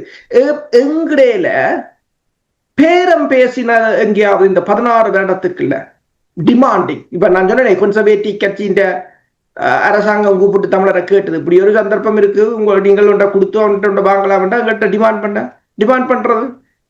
சரி, இந்தியாவிட்ட டிமாண்ட் பண்ணீங்களா கொடுத்த காசுக்கு? மீன்பிடி இன்றைக்கு ஐரோப்பிய ஒன்றியம் போய் சொல்லியிருக்கு, இப்ப கடல் உணவுகள் ஏற்றுமதி செய்யப்பட போது இந்தியாவிலிருந்து ஐரோப்பாவுக்கு. ஏற்கனவே 1983ஆம் ஆண்டுக்கு பிறகு இந்தியாவோட கடல் உணவு ஏற்றுமதி கிட்டத்தட்ட 59% அதிகரிச்சிருக்கு. அது எங்களை கடல்ல அள்ளினதுதான். சரி, கேட்டீங்களா? போனோடனே என்ன இப்போவும் 16 வருஷமா 13வது திருத்த சட்டம், அரசியல் தீர்வு, சுயாட்சி பேசலாம், பிரச்சனை இல்லை. எந்தெந்த பேச்சு இடத்துல எதை பேசணும், எதை டிமாண்ட் பண்ணணும். ஜெயசங்கர் எல்லா உலக தலைவர்களையும் நீங்கள் பாருங்க, தங்களோட நாட்டுக்காக டிமாண்ட் பண்ற. இப்ப நேருதான் சொன்னார், எந்த தூதுவர் அவற்ற வேலை என்ன, தண்ட நாட்டுக்கு அந்த இருக்கிற இலங்கைக்கு விசுவாசமா இருக்கிற அமெரிக்க தூதுவர் இலங்கைக்கு வந்தாருன்னா அமெரிக்காவுக்கு தான் விசுவாசமா இலங்கையில் இருப்பாரு தவிர இலங்கைக்கு விசுவாசமா இருக்க போறதில்லை. அமெரிக்க அதிபரை டொனால்ட் ட்ரம்பை பொறுத்தவரையில் பக்கத்துல இருக்க கனடாவுக்கு கூட அவர் விசுவாசம் இல்லை. ஆனால் நாங்கள் என்ன சொல்லிடுவோம், உடனே தொப்புள் கொடி உறவு. அதான் அந்த பிரச்சனை. நன்றி. நாங்கள் அன்பர்களை உள்வாங்கிக் கொண்டு தொடர்ந்து உரையாடலாம் நம்புகின்றேன். புனிதா அவர்கள் முதலில் இணைந்திருந்தார், அவரை உள்வாங்கிக் கொண்டு நாங்கள் தொடர்ந்து அம்பிகா அவர்களிடம் செல்லலாம். எடிசனும் இணைந்திருக்கின்றார். புனிதா அவர்களே வணக்கம். கலாச்சார விளையாண்டுங்களேன் அரசு கலாச்சார விஷயம் என்று கேட்டால் எல்லாரும் எதிரிய பலவீனப்படுத்த நினைச்சால் ஈழத்தமிழன் மட்டும் எதிரிய நல்ல வடிவா பொருளாதாரத்துல தூக்கி விடுவோம் நினைச்சு கொண்டிருப்பார். இப்படியான இனம் இருக்கும் வரை இந்த இனத்துக்கு நாங்கள் எப்படி விடுதலையை தேர்றது, விடிவை தேர்வது, எப்படி மாற்றுவது, அதுதான் நாங்கள் தேட வேண்டிய விடியம். எவ்வாறு அந்த மாற்றத்தை ஏற்படுத்துவது? இப்ப பூனைக்கு யார் மணி கட்டுறான்ற நிலைமை. இப்ப வந்து சிங்களவர் வந்து தம்பி தானே ஒரு விஷயம் ஒன்று சொன்னா புலம்பெயர் தேசங்கள்ல இருந்து தாயகம் வரையும் எல்லாரும் சூம்ல சேர்ந்து கதைச்சி இப்படிச்சே இதை செய்யக்கூடாது, தமிழனுக்கு கொடுக்க கூடாது, ஐநா வருதுன்னு சொன்னோன்னா அவங்க முழு இடமும் ஓடி முழு பேரும் கதைச்சு ஐநா எந்த தீர்மானம் கொண்டு வந்தாலும் நாங்கள் செய்ய மாட்டோம்னு சொல்லி எல்லாரும் அவங்களுக்கு ஆலோசனைகள் வழங்கி அவங்க உறுதியா இருக்கிறாங்க. ஆனா எங்கிட்ட தமிழர் 4 பேரை சேர்த்து ஒரு அணியில நிக்க முடியல. கேட்டா நீங்க எந்த ஒரு கட்டமைப்பையும் நம்ப முடியல.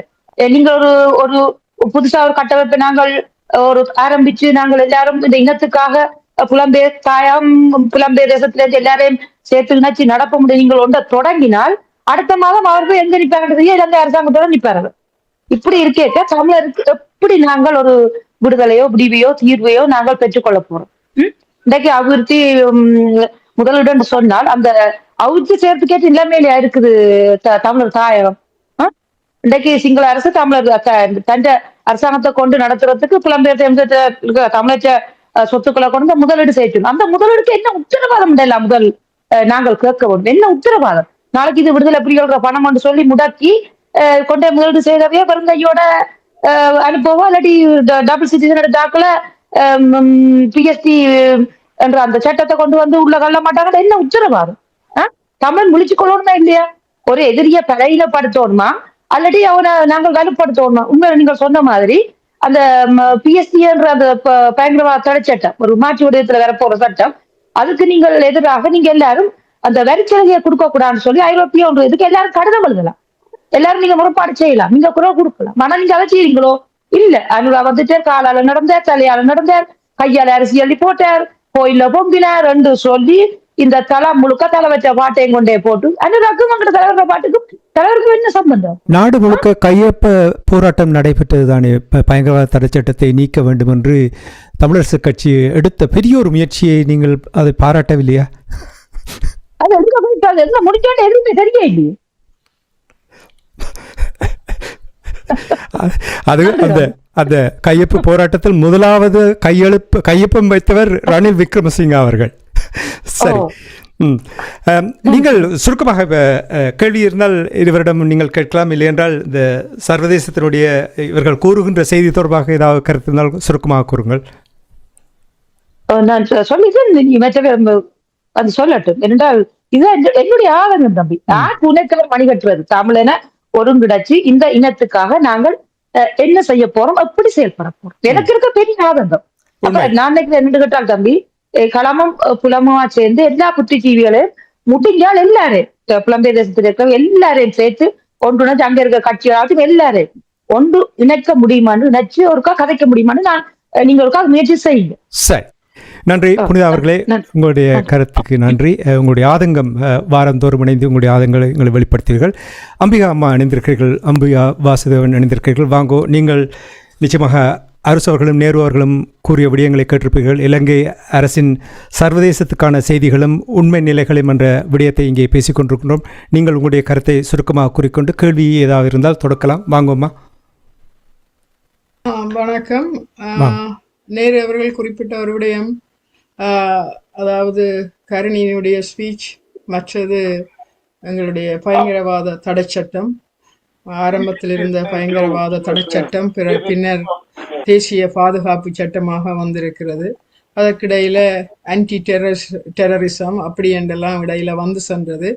ஆனால் கடைசியாக 25ஆம் ஆண்டுல கொண்டு வரப்பட்ட தேசிய பாதுகாப்பு சட்டத்துல இன்னும் மோசமாகத்தான், அதுல எந்த அதாவது அவர் சொன்ன மாதிரி ஐரோப்பிய ஒன்றியம் கேட்டுக்கொண்டது போல அங்கே செய்யப்படாமல் இன்னும் மோசமான சட்டங்களை தமிழர்களுக்காக கொண்டு வரப்பட்டிருக்கிறது. அதுலதான் அந்த கிவ்லுவோயா அந்த திட்டமும் அடங்கியிருப்பதாக நான் அறிகின்றேன். அது சரியோ பிள்ளையோ தெரியாது. இவ்வாறான சட்டம் கொண்டு வந்ததும் கருணி அவர்களுடைய பேச்சும், அதாவது இலங்கையிலே பெண்களுக்கு நடந்த பாலியல் துன்புறுத்தல்கள் இவை எல்லாவற்றையும் நிலத்திலேயோ புலத்திலேயோ எப்படி இதனை ஐரோப்பிய ஒன்றியத்துக்கு எடுத்து சென்று அந்த இஎஸ்பி சலுகையை பிளஸ் அதை எப்படி ரத்து செய்யலாம் என்பதற்கு இன்னும் விளக்கம் கேட்கின்றேன். அதை எவ்வாறு யார் கொண்டு போக வேண்டும், அதாவது நாங்கள் எல்லாமே ஆற போட்டுத்தான் எல்லா வேலைகளும் நடந்து கொண்டிருக்கின்றன. அதை எவ்வாறு கையாளலாம், எவ்வாறு கொண்டு செல்லலாம் என்று இருவரிடமுமே நான் கேட்டுக்கொள்கிறேன். மற்றது ஆரம்பத்திலே குறிப்பிட்டது போல அந்த வரைவு, முன்னர் வந்த ஆய்வாளர் கூறிய போல அந்த வரைவு என்றது எங்களிடம் இதுவரை காலமும் இல்லை. அதாவது தமிழுக்காக குரல் கொடுத்த அத்தனை பேருமே அந்த கட்சியிலிருந்து ஓரம் கட்டப்பட்டு அந்த தமிழ் அரசு கட்சியிலிருந்து வெளியே சென்றவர்கள் கூட தாங்கள் ஒன்றிணைந்து ஒரு குரலாக செயற்பட வேண்டும் என்ற யாருக்குமே அந்த எண்ணமும் வரவில்லை. அதை செய்ய வேண்டும் என்ற அந்த துணிவும் இல்லை. இந்த வகையில எங்களுக்காக எந்த விடயங்களை, அதாவது ஒரே ஒருவர் மட்டும்தான் அந்த கொள்கையிலிருந்து விடாப்பிடியாக இருக்கின்றார். அந்த வகையில தமிழனுடைய தலைவிதியை எவ்வாறு மாற்றுகிறது, அதாவது ஆரம்ப காலங்களில் நடந்த விடயங்களை பார்க்கிற பொழுது ஒரு அரசு மேல, ஒரு இளைஞர் ஒரு அரசு மேல மக்களுக்கு இருக்கிற நம்பிக்கை, அது நம்பிக்கை எத்தனையோ வருட காலமாக எங்களுக்குள்ளே, அதாவது தமிழர்களுக்கு அவர்கள் நம்பிக்கை கொடுக்காதவர்கள் இவரை கண்டதும் அந்த நம்பிக்கை இன்னும் நாங்கள் அதள பாதாளத்துல போகக்கூடிய செயற்பாடுகள்ல தான் இந்த தமிழ் எழுச்சி கட்டப்பட போகிறதா என்று அவர்களிடம் கேட்டு விடைபெறுகிறேன். நன்றி, வாய்ப்பு. நன்றி அம்மா, உங்களுடைய கருத்துக்கு நன்றி. நிச்சயமாக அந்த ஜிஎஸ்பி வரிச்சலுகை தொடர்பாக நாங்கள் இருவரிடமும் கேட்கலாம். அதற்கு முன்னதாக சிவா கேட்ஃபோர்டிலிருந்து இணைந்திருக்கிறீர்கள். வாங்கோ சிவா, நீங்கள் கூறுங்கள். வணக்கம். நீங்கள் ஏற்கனவே நானும் ஒரு கேட்க வேண்டியதுதான். இந்த சர்வதேச சமூகத்தை அவர்கள் போய் கேட்கிறார்கள். அவர்களுக்கும் சாதகமாக இப்போது சர்வதேசமே குழப்பத்தில் இருக்கும் போது அவர்களுக்கு அது சாதகமாகத்தான் இருக்கிறது இலங்கை அரசுக்கு இப்போது இந்த சர்வதேச சூழ்நிலை. ஆனால் அதனாலே அவர்கள் சொல்லிவிட்டு செய்கிறார்களா என்று, அவர்கள் சொல்லுவதை எல்லாம் செய்கிறார்களா என்று பார்ப்பதற்கு அவர்களுக்கு இப்போது நேரமில்லை. ஆனால் எங்கள வடக்கு கிழக்குக்கு இந்த சர்வதேச தூதுவர்கள், உதவி தூதுவர் அப்படி போகிறார்கள். அங்கு அவர்களை ஏன் இந்த காணாமல் போனவர்களை மற்றவர்களை போய் சந்திக்கிறதுக்கு அங்குள்ள அமைப்புகள், கட்சிகள் சரி, எம்பிக்கள் சரி, அல்ல அமைப்புகள் சரி, ஒரு அரசாங்க அதிபரிடம் போய் கூட்டிக் கொண்டு போய் அவர்களை சந்திக்க, இல்லாட்டி எம்பி மேரையும் தனிப்பட்ட முறையில் சந்திக்கிறார்கள். அந்த நேரங்களில் ஏன் இவர்களை அழைத்து இவர்களின் பிரச்சனைகளை அவர்களுக்கு சொல்லுகிறார்கள் இல்லை? ஏனென்றால் நேரடியாக அவர்கள் சொல்லும் போது அதில் ஒரு தாக்கம் இருக்கும். மக்கள் காணாமல் போனது இவ்வளவு நாள் நாங்கள் தேடிக்கொண்டிருக்கிறோம், எத்தனை பேர் வந்தது, அதை அங்கு வைத்து இப்போது 2-3 முறை போய்விட்டார்கள்.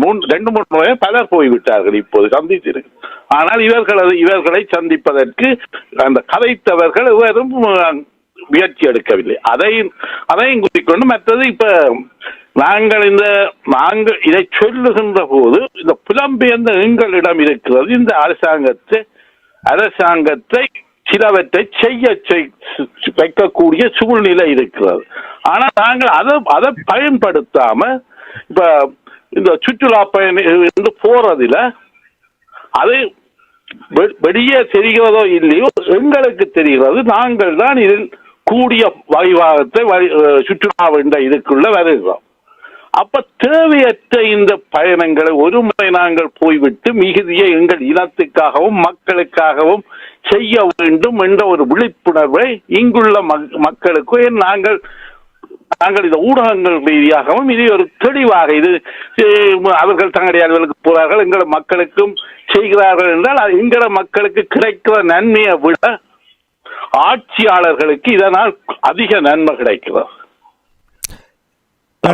நாங்கள் மீண்டும் இது முன்பு போராட்ட காலத்தில் இதை சொன்னோம், ஏற்கவில்லை. இப்போது சூழ்நிலை நன்றாக இருந்தால் இருக்கிறது, மக்கள் போய் வருகிறார்கள். இப்போது வருடத்துக்கு 3 தரம் 4 தரம் போறவர்களும் இருக்கிறார்கள். போய் எல்லா விதத்திலும் அதை நாங்கள் பலப்படுத்துகிறோம். அது அவர்களுக்கு சாதகமாகத்தான். இதையும் தெளிவுபடுத்த வேண்டும். இது ஊடகங்கள் நாங்கள் இது இங்குள்ள அமைப்புகள் எல்லாம் தெளிவுபடுத்த வேண்டும் என்றது என்னுடைய விருப்பம். அதை கேட்டுக்கொண்டு அதோட இந்த அரசாங்கத்தை சிங்கள மக்களுக்கும் இப்போது எதுவும் செய்வதாக இருக்கவில்லை. நான் பார்க்கிறது ரணில் போட்ட பாதையிலே மிக கச்சிதமாக அவர்கள் நடக்கிறார்களே ஒழிய இவர்கள் இந்த செயல்திறனும் மற்றவர்கள் தான். போற போக்கிலே இன்னும் ஒரு 4-5 வருடங்கள் போனால் இப்ப பணவீக்கம் இப்படி போய் கொண்டிருக்கிற போது இவர்களும் மீண்டும் அது இப்ப ஏற்கனவே சொல்லிவிட்டார், இவர்களும் மீண்டும் ஒரு வெளியே வரும்போது ஒரு போராட்ட குணத்தையும் ஒரு சர்வதிகாரத்தையும் கொண்டருவார்கள் என்ற எச்சரிக்கையும் மக்களுக்கு இருக்க வேண்டும். இதை பற்றிய உங்கள் கருத்து என்ன? நன்றி ஐயா, வணக்கம். நன்றி, வணக்கம். இன்னும் ஒருவரை நாங்கள் உள்வாங்கிக் கொண்டு நாங்கள் உங்களிடம் வரலாம் என்று நம்புகிறேன். தீபகன் இணைந்திருக்கிறீர்கள். வணக்கம் தீபகன், வாங்கோ. நேருக்கும் அரசுக்கும் வணக்கம். எங்கள் தமிழ் உறவுகளுக்கும் வணக்கம். எனக்கு இருக்கிற கேள்வி என்ன சொன்னா, எங்களுடைய பாராளுமன்ற உறுப்பினர்கள் எதுவும் செய்ய மாட்டார்கள், இது தெளிவாக தெரிந்தது. இந்த மற்றதே இந்த ஐரோப்பிய நாடுகளும் எங்களை வேணுமென்றே அளித்தார்கள். இந்த 2 வகம் இருக்கத்தக்கதா மற்றது சிங்கள அரசாங்கம் எங்களுக்கு எதுவும் தராது. பௌத்த பேர்ணவாதம் எதையும் கிடைக்க விடாது. இவ்வளவு பிரச்சனைக்கு நாங்க அடுத்த கட்டம் என்ன, அடுத்தது நாங்கள் என்ன செய்யலாம்? ஏன்னு சொன்னா 2009 முள்ளிவாய்க்கால் நடந்த போது இருந்த போர்க்குற்றம் என்ற இதுகளை சுமந்திரம் உட்பட சுமந்திரம் முக்கியமான எதுவுமே இல்லை என்று சொல்லி இலங்கை அரசாங்கத்தை காப்பாற்றி விட்டார். இவர்கள் எல்லாம் எப்படி இருக்கத்தக்கதாக நாங்கள் எப்படி அடுத்த கட்டத்துக்கு நகர்வோம்? நன்றி, வணக்கம். நன்றி தீபகன், உங்களுடைய கேள்விகளை தொடுத்ததுக்காக நன்றி. நாங்கள் முதலில் அம்பிகா அம்மா அவர்கள் கேட்ட ஜிஎஸ்பி வரி தொடர்பாக எவ்வாறு இதை கையாளுவது என்பது தொடர்பாக இருவரும் எங்களுடைய உறவுகளுக்கு நீங்கள் கூற வேண்டும். முதலில் நேரு அவர்களே, நீங்கள் கூறுங்கள். இந்த ஜிஎஸ்பி வரி செலுவது தொடர்பாக நான் அடிக்கடி குறைந்தது ஒரு 20 ஆண்டுகளுக்கு எத்தனையோ தடவைகள் கேட்டிருக்கின்றேன். ஆனால் ஆக்கப்பூர்வமான ஒரு அருணியம்மா அவர்கள் அங்கே டவாஸில் பேசிய பொழுது சிறப்பாக பேசினார் என்ற விடயங்களை கூறும் பொழுது இந்த நேரங்களில் தான் இந்த விடயங்களை தமிழர் தரப்பு எடுத்து சுட்டி காட்ட வேண்டிய நேரம். ஆனால் இதுவரையில் அவ்வாறான ஒரு நிலைமை இருப்பதை காணவில்லை. அப்போ இதை எப்படி கையாளுவது? பாராளுமன்றத்தில் என்ன சொன்னால் ஒரு தமிழர் மற்ற தமிழரை தாக்குவதற்கு தான் பாராளுமன்றத்துக்கும் போகிறார்கள். பாராளுமன்றத்துக்கு வெளியிலே அதைத்தான் எங்களுடைய செய்கிறார்கள். ஆனால் அங்கே மற்ற பகுதியில் இருப்பவரோட கடுமையான கேள்வி கேட்கறது இல்லை. வேணுமெண்டா தேசிய தலைவர் 2-4 தரம் பாராளுமன்றத்தில் பேசினால் இங்கே 50 பேர் வெளியிலேருந்து கைதட்டுவோம்னு நம்புறாங்க. அது இந்த கைதட்டுறாங்களுக்கு முதல் வெளுத்தா எல்லாம் சரி வரும். ஏன்னு சொன்னால் இது தேசிய தலைவர்கிட்ட பேரை சொன்னால் எங்களுக்கு எல்லாருக்கும் மகிழ்ச்சி. இதை போல முட்டாள்தனத்தை ஒரு சமூகத்தில் பார்க்கல. ஒரு விடயம் என்ன சொன்னால் அங்கால இருக்கிறவன்கிட்ட என்ன கேள்வி கேட்கறன்னு தெரியல. இப்போ நான் சொன்னேன், ஹரணி பேசிய பேச்சில் வைத்துக்கொண்டு நல்ல விஷயம், நான் சொன்னேன் முதல் நல்ல விஷயம் அவர் பேசியது பெண்கள் சார்ந்த நல்ல விஷயம். ஆனால் அதை ஏன் உங்கள் பாராளுமன்றத்தில் உங்களுடைய அரசுகளுக்கு நீங்களே செய்ய முடியாமல் இருக்கிறீர்கள் என்பதுதான் அவரது அந்த கேள்வி. அவரும் பதில் சொல்ல வேண்டும், அவரை கடந்தவர்களும் பதில் சொல்ல வேண்டும். ஏன்னா அதை அடக்கி கொண்டிருக்கிறவர்கள் தான் அந்த கேள்வி மெயினாக குறிப்பாக போக வேண்டும். ஆனால் அதை செய்வதில்லை. ஏன்னா இந்த வல்லமே இப்போ ஒரு கேள்வி கேட்கப்பட்டது. அடுத்தது என்னென்னா எங்களோட பாராளுமன்ற உறுப்பினர்கிட்ட இருக்கிற சவாலே தான், வல்லமை இல்லை, எது தேட மாட்டார்கள். இப்ப பாராளுமன்ற உறுப்பினர் தாங்கள் தேடுவதும் இல்லை, அவர்களுக்கு ஒத்தாசை வழங்கப்படுவது உண்டு, அவர்களுக்கு பாராளுமன்ற குழுவுக்கு பணம் கொடுப்பார்கள்.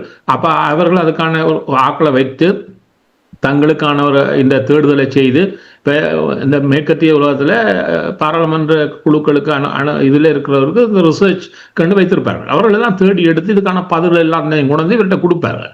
இந்த ப்ரீஃபிங் எடுத்தோடனே கேட்கறது தான், அதை வேணும்னா நீங்களே செய்யலாம். ஆனால் அந்த பார்வை இல்லாமல் இருப்பது தான் இருக்கக்கூடிய இதில் இருக்கிறது. இப்போ ஜிஎஸ்டி ப்ளஸில் என்ன விஷயம்னு சொன்னால், அது ஐரோப்பிய ஒன்றியத்தினுடைய விடயம். இது 2009க்கு பின்னர் ஜிஎஸ்டி பிளஸ் வரைச்சலையே ஐரோப்பிய ஒன்றியம் இலங்கையை நிறுத்தியது ராஜபக்ச கீழே. அதுக்கு ஒரு குழுவை உருவாக்கி அதுக்கான செயற்பாட்டை செய்கிறான்.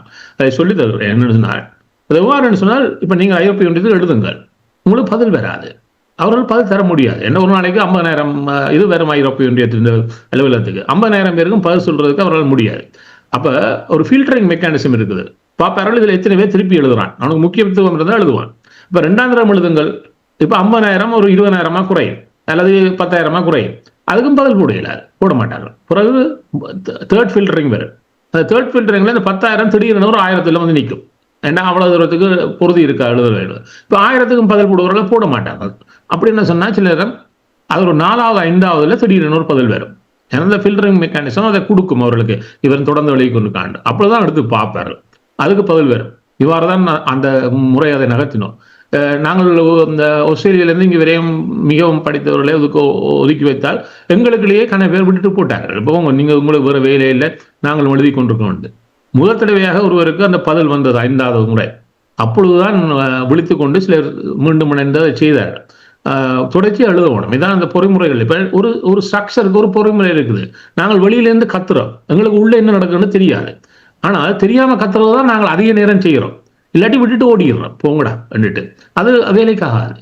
சில வேளையை நாங்கள் நிறைய காத்திருக்க வேண்டும். காத்திருந்தா தான் அந்த வேலை நடக்கும். நாங்கள் நினைக்கிறோம், இன்றைக்கு பயிற்சிக்கு விதைச்சிட்டோம்னு சொன்னால் நாளைக்கு அறுவடைக்கு நான் போகணும்னு நினைக்கிறோம். அது நடக்காது. இப்போ பயிர் வளர்ந்து அறுவடைக்கு வர்றதுக்கு காலம் இருக்கு. அதே போலதான் அரசியல்லையும் சில அடைவுகளை பெறுவதற்கு காத்திருக்க வேண்டும். இப்போ இதுல பதில் தர ஆரம்பித்தார்கள். அதுக்கு பிறகு அந்த இருவர் அனுப்புவதை முழுமையாக எடுத்து உள்ளே வைத்திருந்தார்கள். நிறைய பதில் வந்தது, நிறைய ஆவணங்கள் கொடுத்தோம். அதன் பின்னர் அவர்களாகவே அந்த முடிவு அறிவிக்க முன்னே சொன்னார்கள், இந்த முறை கொடுக்க மாட்டோம் என்று. அப்ப இந்த பொறிமுறைக்குள்ள போனோம்னா ஜிஎஸ்டி பிளஸுக்கு இன்னும் காலம் இருக்குது. ஏன்னா அவர்கள் இன்னும் புதிய ஒரு கட்டமைப்பை கொண்டு வந்திருக்காங்க. இதுக்கு கீழே அவர்கள் முடிவெடுப்பது 2027 தான். அதுக்கு முன்னரே வந்துடுவார். அவை அது 27 வரையும் காத்திருப்பது இல்லை. இந்த 26 முக்கியமான ஆண்டு அவர்களுக்கு தொடர்ச்சியாக கொண்டு போய் ஆவணங்களை சேர்ப்பது, எங்கெங்கெல்லாம் அவர்கள் தவறி கொண்டிருக்கிறார்கள் என்ற ஆவணத்தை இப்ப நாங்களா எழுதலாம் தொகுத்து. அதே நேரம் இப்ப பயங்கரவாத சட்டத்தை எடுத்தும் புதுசுக்கு இப்ப ஹியூமன் ரைட்ஸ் வாட்ச் அறிக்கை விட்டிருக்கிறது, அதுல என்னென்ன எல்லாம் தவறு. இப்ப அது மோர் ஒத்தன்டிக் என்றால் அவனே எழுதியிருக்கான். இனிமேல் ஆம்னஸ்டி இன்டர்நேஷனல் எழுதும், நாங்களே எழுதி கேட்கலாம். ஐநாவுடைய செயலாளருக்கு தொடர்ந்து இதே மாதிரி எழுதி கொண்டு அங்கேயும் பதில் வரும். செயலாளர் அவர்களே, மனித உரிமைகள் என்று இருக்கிறீங்களே, இப்படி ஒன்று வருது, நீங்க என்ன கதை சொல்றீங்க? அப்ப அப்படி அவர்களுக்கு அழுத்தம் கொடுத்தா அவரும் ஒரு அறிக்கை விடுவார், கேட்கும் ஒரு அறிக்கை விடுவார். அந்த விட்டால் இவையெல்லாம் ஜிஎஸ்டி பிளஸுக்கு ஒரு பெரிய ஆயுதமா மாறும். ஜிஎஸ்டி பிளஸுக்கு சவாலை உருவாக்குவதற்கு. ஏனென்றால் நாங்கள் இயங்காமல் இருக்கின்ற பொழுது கொழும்பில் இருப்பவர்கள் நினைக்கிறார்கள் நாங்கள் இலங்குவாக எதையும் அடைந்து விடலாம். அவர்கள் இலகுவாக அடைகிறார்கள் என்றால் அதுக்கு காரணம் எங்களுடைய பலகீனம் தான். அந்த பலகீனம் விட்டு நிரப்பப்படும். சில விஷயம் சொல்லித்தாரன் மேலதிகமாகவே. இப்ப பாருங்க, IMFல 2025ஆம் ஆண்டுக்கான ஜிடிபி எண்ணிக்கை வந்துட்டு நாடுகள்ல இலங்கை 79 இடத்துல இருக்குது. ஆனால் அந்த 79 இடத்துல அந்த போட்ட எண்ணிக்கை அடிப்படை கருதுகோளாக கொண்டது 24ஆம் ஆண்டுக்கான ஜிடிபி தான். ஏனென்றா 25ஆம் ஆண்டுக்கான ஜிடிபி இலங்கைக்கு மட்டும் IMF கூட கிடையாது. அப்ப ஏன் IMF 24 கிடையாது அந்த தேடி பார்த்தா தான் உங்களுக்கு விளங்கும். இலங்கை இப்போ போன வருஷம் ஒழுங்கான பட்ஜெட் என்ன போன 25ஆம் ஆண்டு முழுமையான அரசு. நான் முதலே சொல்லியிருந்தான், அவர்கள் 1,31,000 கோடியை இன்ஃப்ராஸ்ட்ரக்சர் கேபிட்டல் எக்ஸ்பெண்டிச்சர்ஸ்ல ஒதுக்கினவர். ஆனால் அதுல 1,00,000 கோடி அவர்கள் பயன்பாட்டுக்கு கொண்டு வர இல்லை. அதுக்கு ப்ரொஜெக்ட் கிரியேட் பண்ண இல்லை. ப்ரொஜெக்ட் கிரியேட் பண்ணா தான் அலோகேஷன் கொடுக்கலாம். அதனால கேபிட்டல் எக்ஸ்பெண்டிச்சர்ஸ்ல இன்ஃப்ராஸ்ட்ரக்சர் நடக்க இல்லை. அப்ப இதுல ஒரு கேள்வி வருதுன்னு சொன்னால், அவர் செய்யலன்னு சொன்னால் இது எவ்வளவு பெரிய விடயம். இப்ப இதே விஷயத்தை தான் யாழ்ப்பாணத்துல வடமாகாண சபையில விக்னேஸ்வரன் செலவழிக்கலன்னு நாங்கள் பிரிச்சு மேய்ஞ்சு கொண்டு தெரிஞ்சோம். ஏன் அதை மாற்றி கேட்க முடியாம இருக்கிறோம்? ஒரு பெரிய அரசு 1,00,000 கோடிக்கு இது இல்லை. அப்ப ஒரு ஜிடிபியே IMF கூட கணக்குல. நான் IMF இப்ப நாங்கள் பேசிக்கொண்ட சமாளத்தில் கொழும்புல விஜயம் செய்து நல்லா தான் பாக்குறீங்கன்னு தட்டிக்கிட்டு போகுது. நான் IMF கிட்ட கேட்கணும், ஐயா ஏன்னா இப்ப நீங்களே ஜிடிபியை 25 போட இல்லை. என்னோட சொல்லி தருகிறேன், இந்த கரப்ஷன் இண்டெக்ஸ் ஒன்று கண்டுபிடிப்பார்கள் ஒரு ஆண்டு. 25ஆம் ஆண்டுக்கான கரப்ஷன் இண்டெக்ஸ் வந்து ஆச்சு. அந்த கரப்ஷன் இண்டெக்ஸ் என்றால் அனரா ஆட்சி முழுமையாக ஆட்சி செய்த ஆண்டு.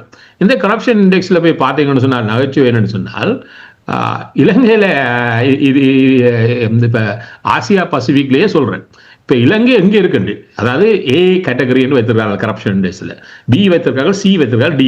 இப்ப இலங்கை இன்னும் Dல தான் இருக்கு 25ஆம் ஆண்டுல. அதுவும் ஆசியால சொல்லிதான். இப்ப இந்த ஆசிய வட்டையில சொன்னு சொன்னால், ஆசிய வட்டகையிலேயே இலங்கை எங்க இருக்குன்னு சொன்னால் அதுல பாதாளத்துல இருக்கு, 29ஆம் இடத்துல இருக்குது ஆசிய வட்டகையிலேயே. அப்ப உலக வட்டையில எங்க இருக்குன்னு பாருங்க. அப்ப ஒரு கேள்வி வருது இல்லோ, பினராயி தான் வெளிக்கிட்ட ஒரு கிளீன் ஸ்ரீலங்கா கரப்ஷன் தான் முதல் ஒழிக்கிறோம். இப்ப அதை பேசுறது இல்லை. இப்ப நாங்கள் ரீகன்ஸ்ட்ரக்ஷனுக்கு போட்டோம், ஏன்னா கரப்ஷனை தொடர்ந்து பேசிக்கொண்டிருக்க முடியாது. அப்ப இந்த கரப்ஷன்ல என்ன நடந்தது? சரி, ரணில பிடிச்சோம், உள்ள வச்சோம், விட்டாச்சு, ரணிலுக்கு வழக்கு நடக்குது, இன்றைக்கு ஒரு கோர்ட்டுக்கு போட்டு வந்தவர். சரி, மிச்சாக்களுக்கு என்ன நடந்தது? பெரிய கரப்ஷன் ஆள் இருக்காங்க, பஸ்ஸில் என்றவன் 10% பஸ்ஸில் என்றது உலகத்துக்கே தெரியும். அப்ப இந்த 10% பஸ்ஸுக்கு என்ன நடந்தது? மற்றவர்களை பற்றி ஏதாவது அவர்களுக்கு வழக்கு நடக்குதுன்ற பெரிய கதையை காண இல்லையே. அப்ப இந்த கரப்ஷன் இண்டெக்ஸ்ல இலங்கை 2025லயும் ஆசிய வட்டையிலே 27ஆம் இடத்துல இருக்கிறதுல தப்பு இருக்குதா? ஆனா நாங்க அதை பேசுறோமா? ஏன் அதை கேட்க இல்லை? அப்ப இங்குதான் ஒரு சவால் வருது. நாங்கள் பல விடயங்களை கடந்து போய் கொண்டிருக்கிறோம். அன்று பேசு பொருள் அன்றைக்கு பிறகு மறந்துடுறது, இன்னொரு சம்பவத்தை தேடுகிறோம். சம்பவங்களை தேடி நகருகின்ற சமூகம் ஒரு நாள் வெற்றி பெறாது. திட்டமிடலை வகுத்துக் கொள்கின்ற சமூகமும் காலத்துக்கேற்ற சூழலில் விரைவாக மாற்றத்தை வெளிப்படுத்தி தன்னை ஒருங்கமைத்து நகருகின்ற சமூகம் மட்டும்தான் முன்னோக்கி நகரும், இல்லைன்னா நகராது. ஆகவே இந்த 2 விடயங்களை தமிழ் சமூகம் எவ்வாறு கையாள போகிறது என்பதில் தான் தமிழ் சமூகத்தில். இன்னொன்று கேட்டீங்கள், இந்த MP மேயர் போய் சிவா கேட்ட நினைக்கிறேன், போய் ஏன் பிரீஃபிங்கள் இவங்களுக்கு நான் சொல்லலாம் தானே இதுண்டு. இப்ப போய் வர்ற நேரம் அவனை கூப்பிட்டு சொல்றது இல்லை. இப்ப நான் ஒரு சமூகத்துடைய பொறுப்பா இருக்கிறேன், சமூகம் சவாலா இருக்குன்னு சொன்னா, நீங்கள் வீக்லி பிரீஃபிங் ஒன்று, அது ஒரு டாக்குமெண்டரைசேஷனா இருக்கலாம், செய்து எல்லா ஹை கமிஷன்ஸுக்கும் அனுப்பணும். ஏன் என்று சொல்றேன்னு சொன்னால், நீங்க அந்த வெளிவாரத்துறைக்கு வந்து போய் பாருங்க. உங்களுடைய நாடுகளில் இருக்கக்கூடிய உங்களுடைய வெளிநாட்டுத்துறை, பிரிட்டிஷ் வெளிவாரத்துறை, நோர்வே வெளிவாரத்துறை, கனடா வெளிவாரத்துறை, அமெரிக்காண்டா, இந்த வெளிவாரத்துறையில அவர்களுக்கு பாக்ஸ் இருக்குது ஒரு நாட்டுக்கு. இந்த பாக்ஸில் என்ன செய்வார்கள்?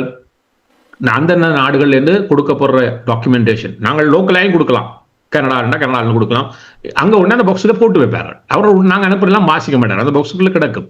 ஒரு தேவை வருகின்ற பொழுது அந்த பாக்ஸ்ல என்ன இருக்குன்னு பார்ப்பார்கள். இந்த பாக்ஸ் எங்களை பொறுத்தவரை, தமிழ் தரப்பை பொறுத்தவரை எம்டியா இருக்குது. சிங்கள தரப்புல அது ஃபுல்லா இருக்குது. ஏன்னா ஹை கமிஷன் திறந்து கொடுத்து கொண்டிருக்கிறது லோக்கலா, அங்கேயும் கொடுத்து கொண்டிருக்கிறாங்க. அதை இங்க இருந்து அனுப்பி வைப்பாங்க. அப்ப நாங்கள் என்ன வேலை செய்திருக்கோம்? நாங்கள் வாயால வட சுடுறாக்கள் போய்க்க ஒரு கையில ஒரு பேப்பர் கொண்டு மாட்டோம். வாயால வந்து கதை சொல்லி போட்டு ஐசேஜ்ல இருந்து தமிழன் எப்படி வாழ்ந்தான்னு சொல்லி போட்டு வெளியில வருவோம். அதோட அவன் மறந்துடுவான். ஏன்னா அவன் அடுத்த கூட்டத்துக்கு போடுவான். அப்ப நாங்கள் என்ன அவனுக்கு கொடுத்துட்டு வர்றோம்? ஏன் எங்களுடைய இன்றைக்கு வரையும் வேலைக்கு சொல்லியாச்சு, நீங்க டெய்லி ஒரு வீக்லி நோட் அனுப்புங்க, அவனை போய் சந்திங்க ஒரு ரெகுலரா. நீங்கள் போய் சந்திக்கலாம் தானே, வருஷத்துல ஒரு 3 தரம் ஒதுக்கிட்டு முக்கியமான தூதர்களை போய் தனித்துவமாக சந்திக்கலாம் தானே. சுமந்திரம் போய் தனியை சந்திச்சு டீ குடிச்சிட்டு வர்றதுக்கும் தான் இடப்பட்டு இருந்தா மிச்சாக்கள் என்ன செய்யறோம்? சரி, MP மேயர் மட்டும்தான் சந்திக்கணுமா? சிவில் சமூகம் இருக்குது, நீங்கள் உங்க ஒரு சமூகத்துக்குள்ள ஒரு ஒழுங்கமைப்பு உருவாக்கி இந்த முக்கியமான நாடுகளை வகைப்படுத்தி அந்த தூரில் போய் சந்திக்கலாம் தானே, அவர்களுக்கு பிரீஃபிங் கொடுக்கலாம் தானே, அவர்களுக்கு சொல்லலாம் தானே இன்னென்ன இடத்துல வந்து நீங்கள் பார்க்க வேண்டிய விடயங்கள் இருக்குன்னு சொன்னா அவர் வருவார்களா வர மாட்டார்களா? இப்ப மாங்குளத்துல உயிரோட முள்ளந்தடம் தண்டு வடம் பாதிக்கப்பட்டவர்கள் 2017 கனடா இருந்து அவர்களுக்கு ஒரு பெரிய கட்டடம் கட்டி கொடுத்தாங்க, ட்ரைனிங் சென்டர். அது என்ன கோலத்தில் இருக்கின்றதை விட்டுறேன். ஆனால் அதை கட்டி முடித்தவுடன் கனடிய தூதுவருக்கு அவர்களை வைத்தே ஒரு செய்தி அனுப்பினது, இப்படி கனடாவுடைய இது கட்டப்பட்டது, இதனுடைய அங்குரார்ப்பணத்துக்கு நீங்க வர வேண்டும் என்று. உடனடியாக அவர் அதுக்கு பதில் கொடுத்தார், நான் அந்த வாரத்தில் வருவது கடினம், ஆனால் நான் முதல் வாரமே இதுக்காக வருகிறேன், வந்து அதை பார்த்து விட்டு போகிறேன் என்று முன்னாலவே படகம் கொடுத்து உடனே இதுல போட்டு போனேன். அழைத்தா வருவார்களா வரமாட்டார்களா? இப்ப யார் அதை சொல்றது? அப்ப எங்களுடைய MP பாராளுமன்ற உறுப்பினர்களும் ஏனையவர்களும் என்ன புடுங்கி கொண்டிருக்காருன்னு கேட்கிறேன். அதை கேட்கிற வல்லமையை நாங்களும் இல்லாம இருக்கிறோமல்லோ. இதை கேட்டால் அவங்களுக்கும் பயம் வரும். அப்ப 2 வழி இருக்குது. அவங்க தப்பு பண்றாங்கன்றது உண்டு. அதை கேட்கிற வல்லமையில் நாங்கள் வளரவில்லை என்றதும் எங்கள்கிட்ட இருக்கக்கூடிய குறைபாடு. இப்ப இது 2ம் ஒரு சமூகத்தில் மாற்றமடையமாக இருந்தால் அவர்களுக்கு கொண்டு அழுத்தம் வரும். தாங்க செய்ய வேண்டியதை செய்ய வேண்டும் என்று. அவன் செய்யலைன்னு சொன்னால் நான் ஏன் அதுக்காக கடந்து செய்ய முடியாதுன்ற கேள்வியும் எழுகிறது. இப்ப நாங்கள் அவர்தான் என்று விட்டு எல்லாம் படுத்திருந்தோம்னு சொன்னால் அவ அப்படித்தான் இருப்போம். அப்படி இருக்க முடியாது. இப்ப ஒரு சமூகத்துக்கு நிறைய பொறுப்புகள் இருக்கிறது. எதுக்கும் வழி இருக்குதுன்னு சொன்னா உலகத்துல வழி இல்லாத பாதையே ஒன்றில்லை. எல்லாத்துக்கும் வழி கண்டுபிடிக்கலாம். கண்டுபிடிக்கிறது திறமையில சந்தித்திருக்கிறது, எங்களுடைய முயற்சியில் சந்தித்திருக்கிறது, அதுக்கான தேடுதல் சந்தித்திருக்கிறது. இவ்வளத்தையும் நாங்கள் உருவாக்குவோம் என்று சொன்னால் இந்த சமூகம் விழுந்து கிடக்க வேண்டிய அவசியம் இல்லை. இந்த சமூகம் அது பயணிக்க முடியும். ஆனால் நாங்கள் தொடர்ந்து பேசிக்கொண்டிருக்கிறோம், விழுந்து கிடக்கிறோம். அது காரணம் என்று சொன்னால் நாங்கள் அனைவரும் தான். உண்மைதான். நன்றி நேர்களே, அரசர்களே. இப்போ நீங்கள் இப்போ தீவன் அவர்கள் கேட்டிருந்தார், பாராளுமன்ற உறுப்பினர்கள் எதுவுமே செய்யப் போவதில்லை, ஐக்கிய நாடுகள் சபை இது தொடர்பாக எந்த நடவடிக்கையும் எடுக்கப் போவதில்லை, ஐக்கிய நாடுகள் சபை இயங்காத நிலைக்கு போய்விட்டது என்றதையும் கூட கூறுவதை கேட்கக்கூடியதாக இருக்கிறது. அது மட்டும் இல்லாமல் சிங்கள அரசாங்கமும் எதுவுமே செய்யாது. அந்த பௌத்த மத அந்த கொள்கை எந்த வகையிலும் அந்த நாட்டில் ஒரு தீர்வு கொண்டு வந்து சுபிட்ச பாதைக்கு செல்வதற்கு அவர்கள் இடமளிக்க மாட்டார்கள். அடுத்த கட்டமாக என்ன செய்வதென்று அந்த கேள்வியை தொடுத்திருந்தார். கூறுங்கள், என்ன வழி இருக்கிறது? இந்த வழியில் பல தடவைகள் நாங்கள் இங்கு கூறியிருக்கின்றோம். இப்போ அமெரிக்காவுடன் ஒன்றாக நின்ற நாடுகள் அமெரிக்கா திடீரென்று விலத்தியதும், அமெரிக்கா தான் அவர்களின் நியூக்ளியர் அம்பர்லா என்று சொல்றது, அணு ஆயுத பாதுகாப்பு. அப்படி இருந்தும் அமெரிக்கா ஒரு சிறிய அசைவை கொடுத்ததும் அவர் உடனடியாக அவர்கள் அதுக்குரிய எதிர்வினை என்ன என்று தேடி சென்று விட்டார்கள்.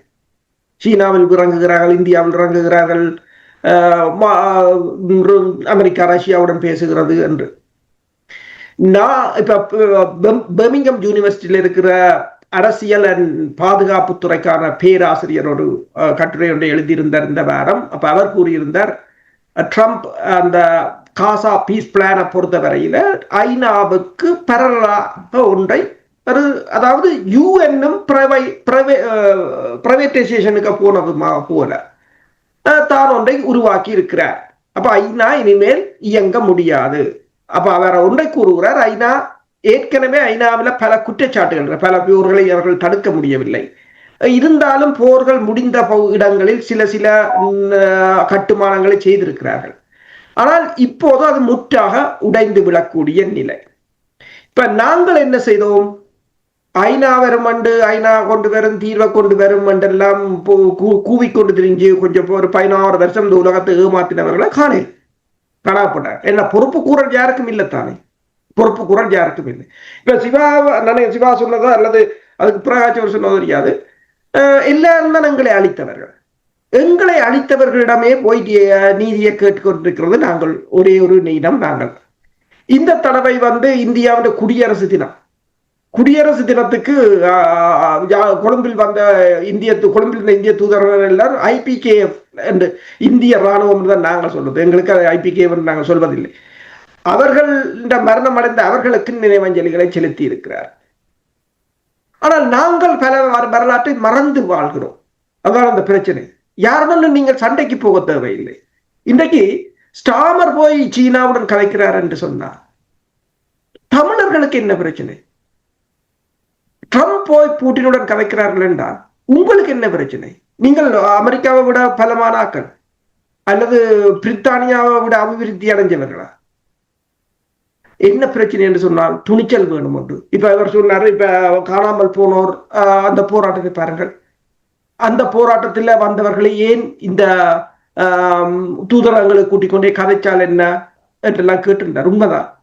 இங்க வந்திருந்தவா நான் நினைக்கிறேன், லீலாதேவி என்ன நினைக்கிறேன். அப்ப நாங்கள் கேட்டிருந்தோம், ஒரு அமைப்பு கூட இங்க தூதுவர்களை இங்க இருக்கிற எம்பசியல்ல கூட்டிக் கொண்டே கதைக்கிறதுக்கு இடம் ஒதுக்கி தரலாம், கேட்கலாம், வர்றீங்களோன்னு சொல்ல. இல்லை என்ன இங்க ஸ்பான்சர் பண்ணி எடுத்தவர் சொல்லாம நான் ஒரு வாசிய மாட்டேன். தமிழீழம் போராட்டம் எல்லாத்தையும் வச்சு வியாபாரம் நடக்கிறது. நீ வியாபாரத்தை வச்சுக்கொண்டு விடுதலை கிடைக்கும் என்று நம்பினா அத மாதிரி ஒரு முட்டாள்தனம் இருக்கா? எல்லாரும் வியாபாரிகளாக இருக்கிற, ஸ்டாண்ட் அப் பண்ணணும். நீங்க யார் ஸ்டாண்ட் அப் பண்ணிருக்கிறீங்க? ஒருத்தரை காட்டும் கோபம் எதிர்த்து நின்று அதை ஸ்டாண்ட் அப் பண்ணது. இன்றைக்கு எத்தனை உலகத்துல நாங்கள் ஒரு நாங்கள் மிகவும் இனப்படுகொலையை சந்தித்தனாங்க. ஒரு இனப்படுகொலையை சந்தித்த இனத்தை பிரதிநிதித்துவப்படுத்துற எத்தனை அமைப்புகள் தெரியுதுகள் இல்லை. எந்த ஒரு அமைப்பாவது உலகத்தில் நடந்த இனப்படுகொலைக்கு எதிராக திரண்டு நின்றதாக காட்டுக்கு பார்ப்போம். காசாவில் நடந்த குழந்தையர், அந்த குழந்தையர் நின்றதை காட்டுக்கு பார்ப்போம். போலி இல்லை, முச்சம் முழுக்க போலி எல்லோ. அப்ப முதலாவது நீங்கள் அவங்களுக்கு இறங்கினாத்தான் அவங்க உங்களுக்கூட இறங்குவாங்க. அனைத்துலக மட்டம் என்றது எங்கள்கிட்ட பூச்சியம், அதாவது ராஜதந்திரம் என்றது முற்று முழுதாக பூச்சி ஜீரோவில் நிற்கிறோம். இப்ப நீங்கள் இதுல பாத்தீங்கன்னு சொன்னா ஜிஎஸ்பி பிளஸ் வரிச்சலுகையை உண்மையை நிறுத்த வேண்டும். எத்தனை பேர் கேட்பீங்க? எத்தனை அமைப்புகள் கேட்டு இருக்குது? பகிரங்கமா சொல்லட்டும் பார்ப்போம். ஏன்னா அவைக்கு அங்க போகணும், இலங்கைக்கு போகணும், இலங்கையின பொருளாதாரத்தை வளர்க்கணும். என்ன பிரச்சனை என்று சொன்னால் அவங்க ஒரு புதுசா வந்தோன்னு ஒரு காரணம் தேடுறாங்க. அவைக்கு காலம் கொடுக்கலாம்னா தாங்களும் தங்களோட லைஃபை என்ஜாய் பண்ணலாம், ஒவ்வொரு குறுநில மன்னர்கள் போல. அப்ப இதுகள் இப்ப புனிதாவோ அல்லது நினைக்கிறேன் அம்பியா கேட்டாவோ தெரியாது என்னென்று இதுகளை கட்டியம். இந்த சாக்கடையில இருந்துதான் நாங்கள் அடுத்ததை தேடுவோம். மக்களோட பொறுப்பு இருக்குது. அதுதான் ஒரு பிரச்சனை. ஏன் தேசிய தலைவர் ஒரு தலைவர் தனக்கு பின்னால் ஒரு தலைவரை காட்டாமல் போனவர்? ஏன் தலைவர் என்றவன் ஒரு தட்ட சிபாரிசுல வர்றதில்லை. இப்ப தலைவர்களுக்குள்ள எத்தனையோ பேர் இருந்தார். கருணாநிதி தலைவர்களுக்குலாம் இருந்தது. ஒரு தவறு இது கருணா நல்லா இருக்க தலைவர் காட்டியிருந்தா என்ன கதி? தலைவர் என்றவர் மக்களால் தெரிவு செய்யப்பட வேண்டும். எங்க தலைவரும் அப்படித்தான். அவர் மரவழிக்கு தோட்டத்துக்குள்ள சாப்பாடும் இல்லாம கிடந்தவர். அப்ப கூடிய ஒருத்தன் திரும்பி பார்க்கல. அப்ப மக்கள் பார்க்க, ஆனாலும் மக்களுக்கு அவர் தொடர்ந்து பணியாற்றியதால மக்களால தெரியும். அடுத்த தலைவரையும் மக்கள் தான் தெரிவு செய்யும். நன்றி அரசர்களே. நாங்கள் நிகழ்ச்சியை கொண்டு வருவதற்கு முன்னாடி ராஜன் செல்லத்துறை அவர்கள், நீங்கள் உரையாடி கொண்டிருக்கிற அத்தனை பேரும் அது அரசியல் ஜேர்னலிஸ்ட் அல்லது உலக அரசியல் தெரிந்த அத்தனை புத்திஜீவனோட உரையாடுறீங்க. நான் கேட்டுக்கொண்டிருந்ததுல இந்திய மட்டுமில்லை பல நாள் கவலை ஒரு தமிழர் என்ற முறையில, அதாவது எங்களுக்கு தேசிய தலைவர் உயிர் மூச்சா தமிழனின் தாகம் தமிழீழ தாயகம் என்ற ஒரே ஒரு நோக்கோடு அவர் பாடுபட்டார். அதோடு ஒத்துழைச்ச மக்கள் பல பேர் உங்களுக்கு தெரியும். ஆனால் இன்றைக்கு அந்த மூச்சுக்காக அவற்றை மூச்சு காத்து தமிழீழத்தாக தமிழன் தமிழனின் சுதந்திரம், ஈழத்தமிழனின் சுதந்திரம், ஈழத்தமிழனின் சுதந்திரம், அதுதான் சரியான கருத்து. அதுக்காக மட்டும் அவர் பாடுபட்டார். ஆனா இன்றைக்கு இருக்கிற அரசாங்கத்திலே இருக்கிற ஒரு பிரதிநிதி, கிங் ஓ அல்லது எங்களை பிரசிடென்டோ அல்லது எங்களுக்காக உள்ள ஒட்டுமொத்த இலங்கைக்குள்ள பிரதிநிதி, அவரோட எங்களை தேசிய தலைவரை ஒப்பிட்டு பார்க்கல. எங்களை தேசிய தலைவர் எங்களுக்காக என்ன செய்தார், எவ்வளவு ஒரு என்ன சொல்றது, எவ்வளவு ஒரு நன்மைக்காக தமிழன் சுதந்திரத்துக்காக பாடுபட்டார், தன்னையே அர்ப்பணிச்சு தன் குடும்பத்தையே அர்ப்பணிச்சு பாடுபட்டார் என்று சொல்லி எங்களை தேசிய தலைவர் எங்களுக்காக பாடுபட்டதை அவர்கிட்ட இருந்து எதிர்பார்க்க முடியாது.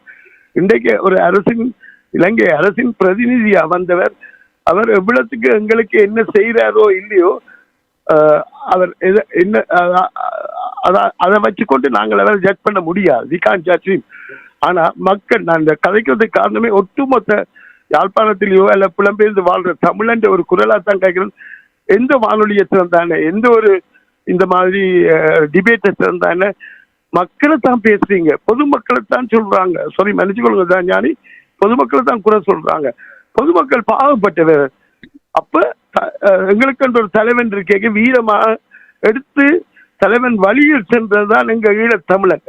நாங்கள் வெளிநாட்டில் இருந்தாலும் எங்களை கான்ட்ரிபியூஷன் கொடுத்திருக்கிறோம், தலைவரை போட்டி இருக்கிறோம். அந்த போர்ல எங்களுக்கு தமிழ் மண்ணை காக்கிறதுக்கு, தமிழ் இனத்தை காக்கிறதுக்கு போராடின மக்களுக்காக இன்றைக்கு வேற நாங்கள் வாழ்த்தி வணங்கித்தான் நிற்கிறோம். ஆனா இன்றைக்கு இருக்கிற காலகட்டம் வேற.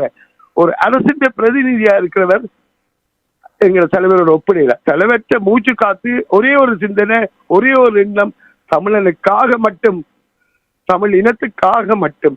ஆனா எங்கட பிரதிநிதி தமிழன் இருக்கிறான், இஸ்லாமிய தமிழர் இருக்கணும், சிங்கள மக்கள் இருக்கிறார்கள், அங்கால பேகர்ஸ் இருக்கிறார்கள், ஈழ நாட்டில எல்லாற்றையும் இதையும் ஜாப்புக்கு ஏற்ற மாதிரி அவர் சுழல் முயற்சியில இயங்கோடும். அவருக்கு அந்த தனிப்பட்ட முறையில ஒரு முடிவெடுத்து செய்ய முடியாது. எங்கள் தலைவர் செய்த மாதிரி எங்கட தலைவர் எங்கட சுதந்திரத்துக்காக மட்டும் பாடுபட்டார். அப்ப அவற்ற கையில அவர் நினைத்ததை சாதிக்கணும் என்ற ஒரு நோக்கம் மட்டும்தான் இருந்தது, அல்லாது வேறொன்றும் இல்லை. அரசாங்கத்திற்கு ஒரு பிரதிநிதியா வந்தவர் பல பிரச்சனைகளுக்கு தலை கொடுக்கணும். அவருக்கு புக்க உடுக்கினம், வணங்கினம், காலத்தொட்டு கும்பிடினம், ஆய் சொல்லினம், பாய் சொல்றோம் என்று எங்களை மக்கள் கெட்டு போயில்லை. அப்படி ஈனத்தொழில் செய்ய இல்லை. ஒரு அமைதிய ஒரு சமாதானத்துல இருக்கு, ஒரு ஒரு ஒரு சுபிட்சமான வாழ்க்கை நாங்க இப்ப வாழ்ந்து கொண்டிருக்கிறோம் என்ற ஒரு இதே ஒரு அதாவது கையாளாகாத தன்மையில அவரை வரவேற்று மதிச்சு அனுப்பினர். அவர் வந்த போனதுக்கு எவ்வளவு தூட்டி கதைக்கிறோம் எங்கள் மக்களை. பாவப்பட்ட மக்கள் நாங்கள். உண்மையிலே ஈழத்தமிழர் ஞானி கேக்குதா? கேட்டுக்கொண்டிருக்கிறோம். எந்த வானொலியை திறந்தாலும் தெனா ஞானி, திரு தெனா ஞானி அல்லது உங்களோட சேர்ந்து கதைக்கிறார்கள். எங்களை மக்களை தான் தூட்டுறீங்க, எங்களை மக்களை தான் கூட சொல்றீங்க. மக்கள் விலை போகையில் கையாளாக தன்மையில இருக்கிறோம் நாங்கள். எங்களுக்கென்று சுவாசிச்சு விட்ட காத்தண்டன, எடுத்த காத்தண்டன சுவாசித்த தலைவன் இருந்து போராடிக்க துணிஞ்சுதான் நின்று நாங்கள் நெஞ்ச நிமித்து தான் நின்ற மக்கள் தலைவனோட சேர்ந்து. இன்னைக்கு எங்களுக்கு அந்த தலைவன் இல்லை. இத்தனை வருஷமா இவ்வளவு பேரை பற்றி நீங்க கதைக்கிறீங்க. யாராவது ஒருத்தர் இந்த அந்த தலைவருக்கு பதிலா நான் இருக்கிறேன், நான் வந்துட்டேன், நான் எடுத்து சொல்றேன். தலைவர் விட்ட கடனை வெளிநாட்டில் இருக்க எங்களை தாயத்துக்காக போராடின போராளிகள் கூட யாருமே முன்வரவில்லை. எவன் முன்வர போறான்? ஞானி யோசிங்க. முன்வர இல்லை. நாட்டை எடுத்து செல்றதுக்கு தலைவற்ற எண்ணங்களையும் ஆக்கங்களையும் நான் ஈடு கொடுக்கிறேன் என்று வர்றதுக்கு இதுவரைக்கும் ஒரு நேரம் வரையில்லை. சோ அந்த பிரதிநிதியைத்தான் மக்கள், அங்கு வாழ்ற மக்கள், நாங்கள் இங்க எதுவும் கழிச்சிட்டு போயிடலாம். நாங்க மிஞ்சி என்ன செய்ய போறோம்? பைனான்சியல் கான்ட்ரிபியூஷன் மட்டும் கொடுக்க போறோம். ஆனா அங்க இருக்க மக்களுக்கு ஒரு நேரம் சாப்பாடு என்றாலும் நிம்மதியா சாப்பிடணும். யாழ்ப்பாணத்தில் இருந்து கொழும்புக்கு போறேன்டா நிம்மதியா போகணும்டா நாட்டில சச்சரவு இல்லாம இருக்கணும், அமைதி இருக்கணும். அதுக்கு என்ன செய்யணும்? கைகூப்பி வரவேற்க வேண்டிய நிலைமையில இருக்கு. மன்னிச்சு கொள்ளுங்க. நன்றி. நிகழ்விலும் எத்தனை டிபேட்லும் உங்களோட டிபேட், ILC டிபேட் உட்பட, உங்களோட கைக்கிற புத்திஜீவிகள் உட்பட, அரசியல் தெரிஞ்ச ஜேர்னலிஸ்ட் உட்பட, வேற வானொலியை திறந்தா, இணையத்தளங்களை திறந்தா எங்கட மக்களை இன்னைக்கு எல்லாரும் ராஜன், நான் நினைக்கிறேன் நீங்கள் பிழையாக புரிந்து கொள்வீர்கள். அதாவது ஆய்வாளர்கள், அரசியல் கருத்து கூறுபவர்கள் மக்களை ஒரு காலமும் குறை கூறியதில்லை. அதை நான் சொல்லிவிட்டு முடிக்கிறேன், நீங்கள் பிறகு கூறுங்கள். அவர்கள் யாரை குறை அல்லது சுட்டி காட்டுவார்கள் என்றால், தமிழ் மக்களால் தெரிவு செய்யப்பட்ட பிரதிநிதிகள் இருக்கிறார்கள். நான் கூறுவது நாடாளுமன்ற உறுப்பினர்கள், புலம்பெயர்ந்து வாழுகின்ற நாடுகள் இருக்கின்ற அமைப்பினர்கள் இருக்கிறார்கள். இவர்கள் எல்லாம் என்ன செய்கிறார்கள் என்ற ஒரு கேள்வி தேவைதான். இப்போ அவர்கள் எல்லோருக்கும் வருமானம் பெறுகிறது. என்னத்துக்காக அந்த வருமானம் பெறுகிறது? மக்களுக்கு சேவை செய்வதற்காகத்தான் வருமானம் பெறுகிறது. இங்கே ஏதாவது ஒரு அமைப்பு தொண்டர்களாக பணிபுரிகிறார்கள் என்று நீங்கள் சொல்லுவீர்களா, சுட்டிக்காட்டுவீர்களா? நிதி பெறாமல் ஏதாவது ஒரு அமைப்பு, புலம்பெயர்ந்து வாழுகின்ற நாடுகளில் ஏதாவது ஒரு அமைப்பு தொண்டர்களாக வேலை செய்கிறார்கள் என்று சுட்டிக்காட்டுவீர்களா? இல்லை. இங்கே கூறுவது என்னவென்று சொன்னால், மக்கள் எப்பொழுதுமே நீங்கள் கூறியது போல், ஆய்வாளர்கள் கூறுவது போல் அந்த தலைவரை தேடுகிறார்கள். ஏனென்றால் வழிகாட்ட ஒரு சரியான ஒரு தலைமை இங்கே இன்னும் காணவில்லை. அந்த வெற்றிடம் இருக்கிறது, அதை தேடிக்கொண்டு திரிகிறார்கள். அதைத்தான் இங்கே எல்லோரும் சுட்டி காட்டிக் கொண்டிருக்கிறார்கள். இயல்பாக அரசு அவர்கள் சற்று முன்னதாக கூறினார், அந்த தலைவர் நான் தான் தலைவர் என்று சொல்ல முடியாது. அரசு அவர்களிடம் ஆளுமை இருக்கின்றது, இல்லை நேரு அவர்களிடம் ஆளுமை இருக்கிறது, தனாஞானியிடம் ஆளுமை இருக்கின்றபடியால் நாங்கள் டக்குன நான் தலைவராக வாரேன் என்று சொல்ல முடியாது. அது மக்களால் அந்த செயல்பாட்டின் அதன் பின்னணியில் இருந்து வர வேண்டியதுதான் தலைமைத்துவம். அப்படித்தான் தேசிய தலைவர் வந்தார். இதைத்தான் இவர்கள் அடிக்கடி சுட்டி காட்டினார்கள் எல்லோரும். நீங்கள் நினைக்கிறேன் தவறாக, வேற வானொலிகளுக்காக நான் கதைக்க முடியாது. கலந்துரையாடுற அந்த அரசியல் தெரிஞ்ச உங்களோட இப்ப எங்க ILCக்காக வந்து கதைக்கிற அவர்களை நான் எந்த குறையும் சொல்லல. உங்களோட கலந்து கொண்டு வந்த நேர்கள் கூட மக்களை குறை சொல்லினோம். இல்ல மக்களை ஒருத்தருமே குறை மக்களை குறை சொல்ல முடியாது ராஜன். அது அது அதான் நான் நினைக்கிறேன் நீங்கள் பிழையாக விளங்கி விட்டீர்கள் நம்புகிறேன். நாங்கள் நிகழ்ச்சி என்று கொண்டு வருவோம். நாங்கள் இன்னொரு சந்தர்ப்பத்தில் உரையாடலாம். நன்றி, வணக்கம். எரிசன், நீங்கள் வாருங்கள், சுருக்கமாக உங்களுடைய கருத்தை கூறுங்கள். வணக்கம் ஐயா. வணக்கம் வணக்கம் வணக்கம் அனைவருக்கும் முதல் வணக்கம். எடுத்துக்கிட்டால் கர்ணியமா வந்துட்டு போனவா, கர்ணியமா வந்துட்டு போன இடத்துல இந்த பெண்களை பற்றி பேசியிருந்தவா. இப்ப நிர்குணமையா மெரசனம் சொன்ன மாதிரி பெண்களை பற்றி பேசுகிறாண்டா இந்த மேற்கத்தைய நாடுகள் இன்றைக்கு கனடாவிலையும் பிரித்தானியாவிலையும் இருக்கிற சட்டங்கள் வந்து பெண்களுக்கு எப்படி என்றதையும் மேற்கத்தைய நாடுகள்லையும் வந்து இன்றைக்கு பெண்களுக்கு எப்படி சட்டம் இன்றைக்கு வந்து தமிழர் சமுதாயத்துல வந்து அங்க நடக்கிற பெண்களுக்கான அங்க எப்படியான கொடுமைகளும் சித்திரத்தை நடக்கின்றது. என்ன நடக்கின்றதுன்னு தெரியும். இன்றைக்கு ஒரு வேலைக்கு போயிட்டு வர ஆம்பளை வந்து ஒரு 60 சேரையத்தையோ 40 சேரையத்தை பிடிச்சு போட்டு தனக்கு அந்த போதையுடன் அந்த குடும்பத்தில் உள்ள பெண்களை வந்து எப்படியான துன்புறுத்தல் செய்தார், அடுத்த நாள் வேலைக்கு போவதில்லை.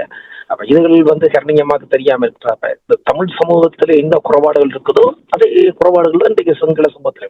அப்ப கர்ணியமா வந்து அதை இருட்டடிப்பு செய்து இன்றைக்கு வந்து அதை கதைச்சிட்டு போயிருக்கான். சரி, என்னட்டால் இப்ப அரசு இப்ப கடைசியாக வச்சது வந்து அந்த பெண்ணை உண்மையாகவும் இன்றைக்கு தமிழ் தேசிய பரப்புல கிட்டத்தட்ட 45 வருடத்துக்கு மேல பயணிக்கிற ஒருவர் என்னட்டா எனக்கு ஒரு கனகாலமாவே நேர்மையாட்டதை நான் அதை கேட்டுக்கிட்டு இருக்கிறேன். இந்த கல்வி இப்ப பொறியியல் ஆய்வாளர் என்று சொல்லி இன்றைக்கு அரசனை மட்டும் ஒரு நல்ல ஆளுமத்தி என்பது இருக்கிறார். இன்றைக்கு கனடாவை எடுத்துக்கொண்டா கனடாவோட இருக்கின்ற இன்றைக்கு ஒரு தலைவர்கள் என்ற முறையில சொல்ல போனால் இன்றைக்கு கரியானந்த சங்கரியா இருக்கட்டும், மற்றது விஜய் தனியாசலமா இருக்கட்டும், லோகன் கணாதி பிள்ளையா இருக்கட்டும், மற்றும் மற்றவர்களுடைய பேர் தக்கண்டு ஞாபகம் மாட்டட்டும். அப்ப இன்றைக்கு இந்த நாங்கள் புலம்பெயர் தேசத்தில் இருக்கிற நாடுகள்ல வந்து இந்த தமிழர்கள் வந்து இந்த ஆளுமை நிலையில இருக்கீங்க.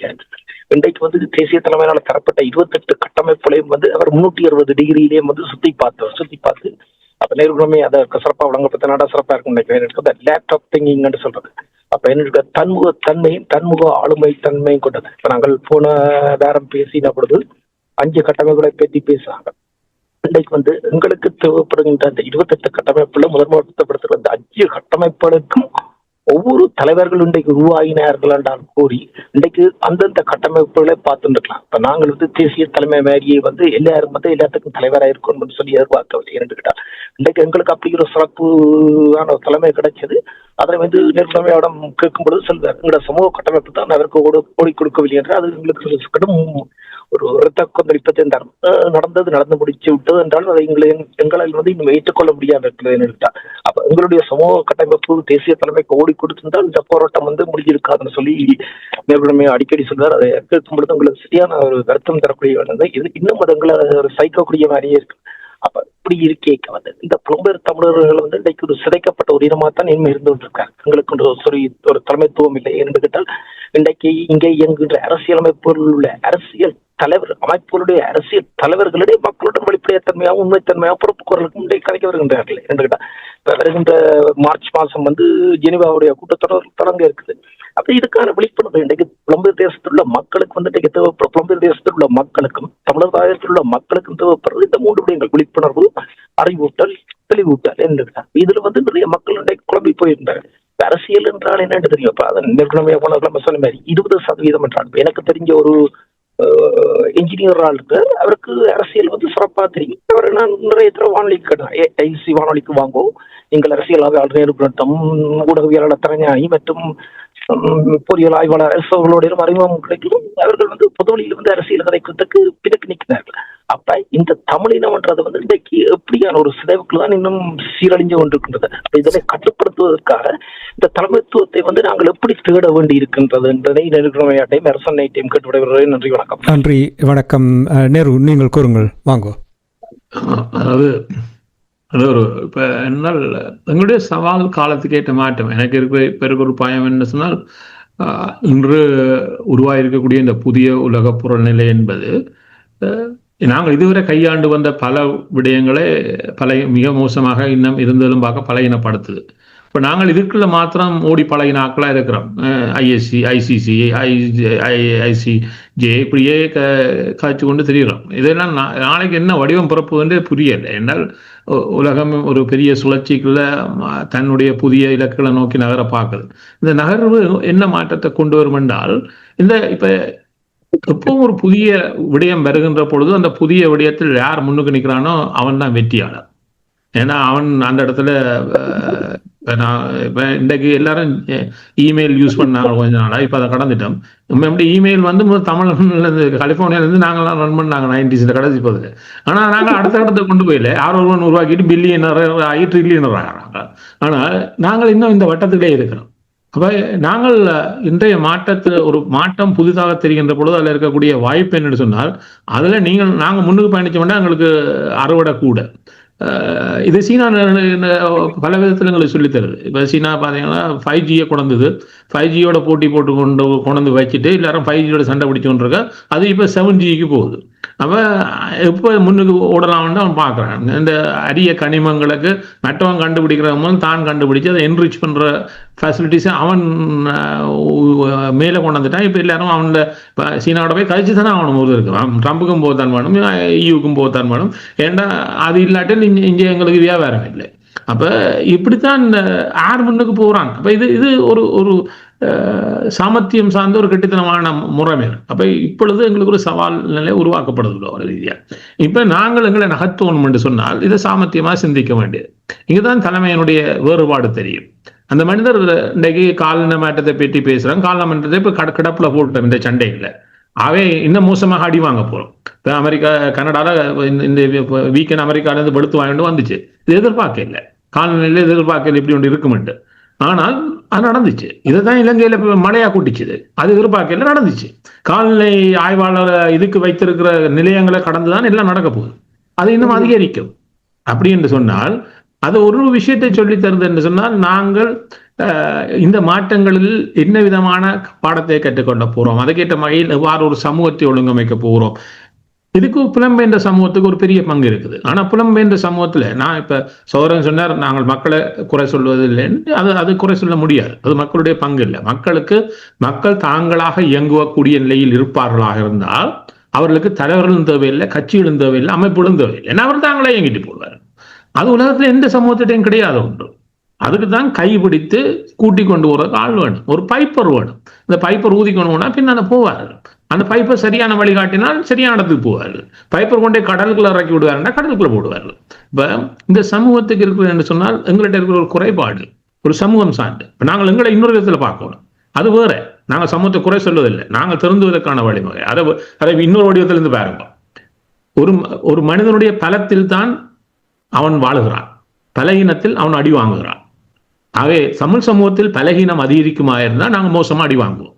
அப்ப இவ்வளவு மாவீரர்களை விதைத்தவர்கள் என்று நாங்கள் நினைச்சோம் என்று சொன்னால் அவர்கள் தந்த கடமை இருக்குது. அவன் போகும்போது என்ன சொன்னவன், ஒரு வீரனும் ஒவ்வொரு மாவீரனும் என்ன சொன்னவன், நீங்கள் இருக்கிறீர்கள் என்ற நம்பிக்கையில் போகிறோம் என்றவர். அப்ப அந்த நம்பிக்கையை நிறைவு செய்கின்ற பொறுப்பு எங்களுக்கு இருக்கிறதானே. அப்படி இருந்தால் நாங்க என்ன செய்ய வேண்டும், எங்களுடைய மக்களுக்கான குறைபாடுகளை அவரிடம் சொல்லித்தான் தீர்க்க வேண்டும். புலம்பெயர்ந்த தளத்தில் ஒரு குறைபாட்டை சொல்லுகிறேன், நான் தலைமை சொன்ன குறைபாட்டை சொல்லுகிறேன். அவர் அடிக்கடி சொல்லக்கூடிய ஒரு விடயம் என்ன, நான் வெளிநாட்டில் இருந்து வருடம் ஒன்று கேட்கிறேன், என்ன கொண்டு வந்தீர்கள் என்று சொல்லுகிறார்கள். இங்கிலாந்தில் வருபவர்கள் சென்ட் மைக்கேல்ல இருந்து ஷர்ட் கூட்டம் கொண்டுறார், சுவிஸ்ல இருந்து வர்றவர் சாக்லேட் என்றார், அதான் உலகத்துல பெஸ்ட் என்றான். பின்லாந்துக்காரன் சொல்றான், சுவிஸ்காரன் மாட்டுவானே பின்லாந்து தான் பெஸ்ட் சாக்லேட் என்றான். இப்படியே இதை கொண்டு வருவதற்கு அவர் சொன்னார், இதையெல்லாம் நான் இவர்கள் வாங்கினதுக்காக குறைஞ்ச விலையில குழம்புலேயே வாங்குறேன் வேணுமெண்டா. அதல்ல நான் கேட்டது, நீங்கள் போன நாடுகளிலிருந்து என்ன அறிவை பெருக்கி கொண்டு வந்து புதிதாக ஒன்றை கண்டுபிடித்து கொண்டு வருவீர்கள், அதை எங்களுக்கு சொல்லிவிட்டு போங்கள், எங்களுடையவர்களுக்கு கற்றுக் கொடுத்துட்டு போங்கள். நாங்கள் வேகமாக வளர வேண்டும், ஒரு தேசமாக வளர வேண்டும், இந்த உலகத்துக்கு இணையாக நாங்கள் போட்டி போட வேண்டும். அப்படி போட்டி போடுறதெல்லாம் ஒரு சமூகம் மேலோங்கி நிற்கும். அப்ப அந்த பொறுப்பு, நாங்கள் 10 லட்சமாக இருக்கிறோம் புலம்பெயர்ந்த தேசங்களில், இந்த 10 லட்சத்துக்கு எவ்வளவு பெரிய பொறுப்பு இருக்கிறது. அப்ப இந்த பொறுப்பை சரியாக நாங்கள் ஒழுங்கமைப்போமாக இருந்தால் இந்த எங்களுடைய வல்லமைகளை மட்டும் வைத்துக்கொண்டே உலகத்தில் ஒரு மாற்றத்தை அல்லது எங்களுக்கான இடத்தை நாங்கள் பெற்றுக்கொள்ள முடியும். அதுக்கு என்ன செய்ய போறோம், அதை சொல்லித்தான் ஆக வேண்டும். எங்களுடைய உடம்பில் இருக்கக்கூடிய, இப்ப ஊர்ல பாத்தீங்கன்னா மழை காலத்துல இதுல சீழ் பிடிச்சிடும் காலில், அதுக்கு என்ன செய்வார், அப்போதைக்கிட்ட போனால் அவர் எல்லாம் உறைஞ்ச பாட்டார், கொண்டு வச்சு கதற உரைச்சி அதை அந்த ரத்தம் வர வச்சு விட்டார் என்றால் அதுக்கு போய் கட்டி விடுவார், அது இதென்று விடும். அதே மாதிரி சில வேளை எங்களுடைய குறைகளை நாங்கள் பேசுவதாக இருந்தால், நாங்கள் எங்களுக்கு தான் பேசுறோம், தமிழ்ல தான் பேசுறோம், ஆங்கிலத்தில் பேசவில்லை. மற்றவன்கிட்ட கொண்டு எங்களை விற்கக்கூடாது எங்களுடைய இனத்தை. அது ஆபத்தானது. அது ஒரு நாளும் செய்யக்கூடாது. ஆனால் எங்களுக்குள் நாங்கள் பேசியாக வேண்டும். ஒரு சமூகத்தில் இருக்கக்கூடிய குறைகளை சொல்லிக் கொடுத்து அவர்களை அதிலிருந்து மீட்டு வருகின்ற, இது யாரையும் குறை சொல்வதல்ல, மீட்டு வரக்கூடிய பணி ஒன்று எங்களிடம் இருக்கிறது. அதை நாங்கள் அனைவருமாகத்தான் செய்ய வேண்டும். அது ஒவ்வொருவருக்கும் பொறுப்பு இருக்கிறது. ஏன்னா இந்த சமூகம், இந்த ஒரு நீண்ட சமூகம், எவ்வளவு காலம் எங்களுக்கு ஒரு வரலாறு இருக்குன்றெல்லாம் சொல்லிக் கொண்டிருப்பது எங்களை வாழ வைக்காது. உண்மைதான். எங்களை வாழ வைக்கணும் என்றால் நாங்கள் பேசியாக வேண்டும், எங்களுக்குள் பேசியாக வேண்டும். நீங்கள் எல்லாம் இங்க வந்து பேசுவது மகிழ்ச்சியா இருக்கு என்று சொன்னால் எங்களுடைய குறைகளை நாங்கள் வெளிப்படையாக எங்களிடம் பேசுகிறோம். நாங்கள் பேசினா தான் தீர்வுகள் வரும். ஏன்னா எல்லாருக்கிடமும் தீர்வு கையில் இல்லை. அவர்கள் தீர்வுகளை ஏனையவரிடம் எதிர்பார்க்கிறார்கள். அந்த தீர்வுகளை தருவதற்காக பேசுகிறோம். அப்ப உங்களிடமிருந்து நாங்கள் தீர்வுகளை கற்றுக்கொள்கிறோம், உங்களிடமிருந்து நீங்கள் கற்றுக்கொள்கிறீர்கள். ஒரு சமூகமாக, ஒரு குடும்பமாக நாங்கள் கற்றுக்கொள்கிறோம், வளர்கிறோம். இந்த வளர்ச்சி எவ்வளவு தூரம் எங்களால் எடுத்துச் செல்லப்படுகிறதோ அவ்வளவு தூரம் எங்களுடைய வாழ்க்கை சிறக்கும். நன்றி. அரசுகளை நீங்கள் நிறைவாக. கனடா பிரதமர் டாவோஸ்ல கூறினதான், இப்ப இருக்கிற நிலைமையில தழுவலை விட முறிவு தேவையாக இருக்கிறது. சில இடங்கள்ல தழுவி, அதாவது இரண்டு பேரும் எதிரியாக இருந்து கொண்டு தழுவுவதை விட முறிந்து போவது நல்லது என்ற தொனியில் தான் அவர் பேசியிருந்தார். அதே போலதான் அதாவது புதிய உலக ஒழுங்குன்றது அவர் இன்னொன்றையும் சொன்னார். புதிய உலக, அதாவது பழைய நிலைக்கு நாங்கள் மாற மாட்டோம். அதற்காக இப்போது வந்தது எனக்கு துன்பப்படாதீர்கள், அதை அப்படியே ஏற்றுக்கொண்டு அதுக்கு அடுத்ததாக நீங்கள் செல்லுங்கள் என்று சொன்னால், அதுதான் அவர் கூறிய வார்த்தை என்னென்று சொன்னால், அதாவது ஏக்கம் ஒரு உத்தி இல்லை, அதுதான் அவர் கூறினார். பழைய ஒழுங்குக்கு நாங்கள் திரும்ப போவதில்லை, அதை பார்த்து நீங்கள் துன்பப்படாதீர்கள், ஏக்கம் ஒரு உத்தி அல்ல. அதைத்தான் நாங்கள் எங்களுக்கு சொல்கிறோம். நாங்கள் பழைய நிலைக்கு மீண்டும் தேசிய தலைவர் அந்த நிலைக்கு போக மாட்டோம். என்ன உலகம் ஓடிக்கொண்டிருக்கிறது. ஆனால் அதை நினைத்து வருந்தவும் வேண்டாம். ஏக்கம் ஒரு உத்தி அல்ல, அடுத்தது என்ன என்றதுதான்.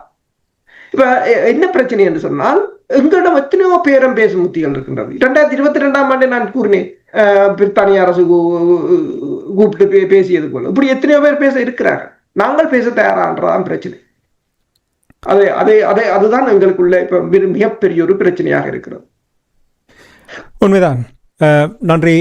இன்றைய நிகழ்ச்சியில் இணைந்து பங்கெடுத்த அரசியல் ஆய்வாளர் நேரு குருநட்டம் அவர்களுக்கும் பொறியியல் ஆய்வாளர் அரசு அவர்களுக்கு நன்றியை கூறிக்கொண்டு, இன்றைய இந்த நிகழ்ச்சியில் நாங்கள் இலங்கை அரசாங்கம் சர்வதேச அரங்கில் முன்வைக்கும் தகவல்களுக்கும் நாட்டில் நடைபெறும் உண்மையான நிலைமைக்கும் இடையில் உள்ள நிலைப்பாடு எவ்வாறு இருக்கின்றது, சர்வதேச அரங்கில் ஒன்றை கூறிக்கொண்டு தமிழர் தாயகத்தில் அங்குள்ள நிலைமைகளில் வேறுபாடு இருப்பதை அவதானிக்கக்கூடியதாக இருக்கின்றது.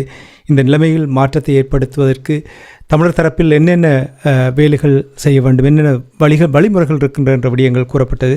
அது மட்டும் இல்லாமல் ஜிஎஸ்பி வரைச்சல் தொடர்பாக கூட இங்கே அதிகமாக இங்கே பேசியதையும் என்று உணரக்கூடிய இருந்தது. இன்றைய நிகழ்ச்சியில் இணைந்து கலந்து சிறப்பித்த அன்பர்கள் அனைவருக்கும் நன்றி கூறிக்கொண்டு தனாஞானி இந்த நிகழ்ச்சியை நிறைவு கொண்டு வருகின்றேன்.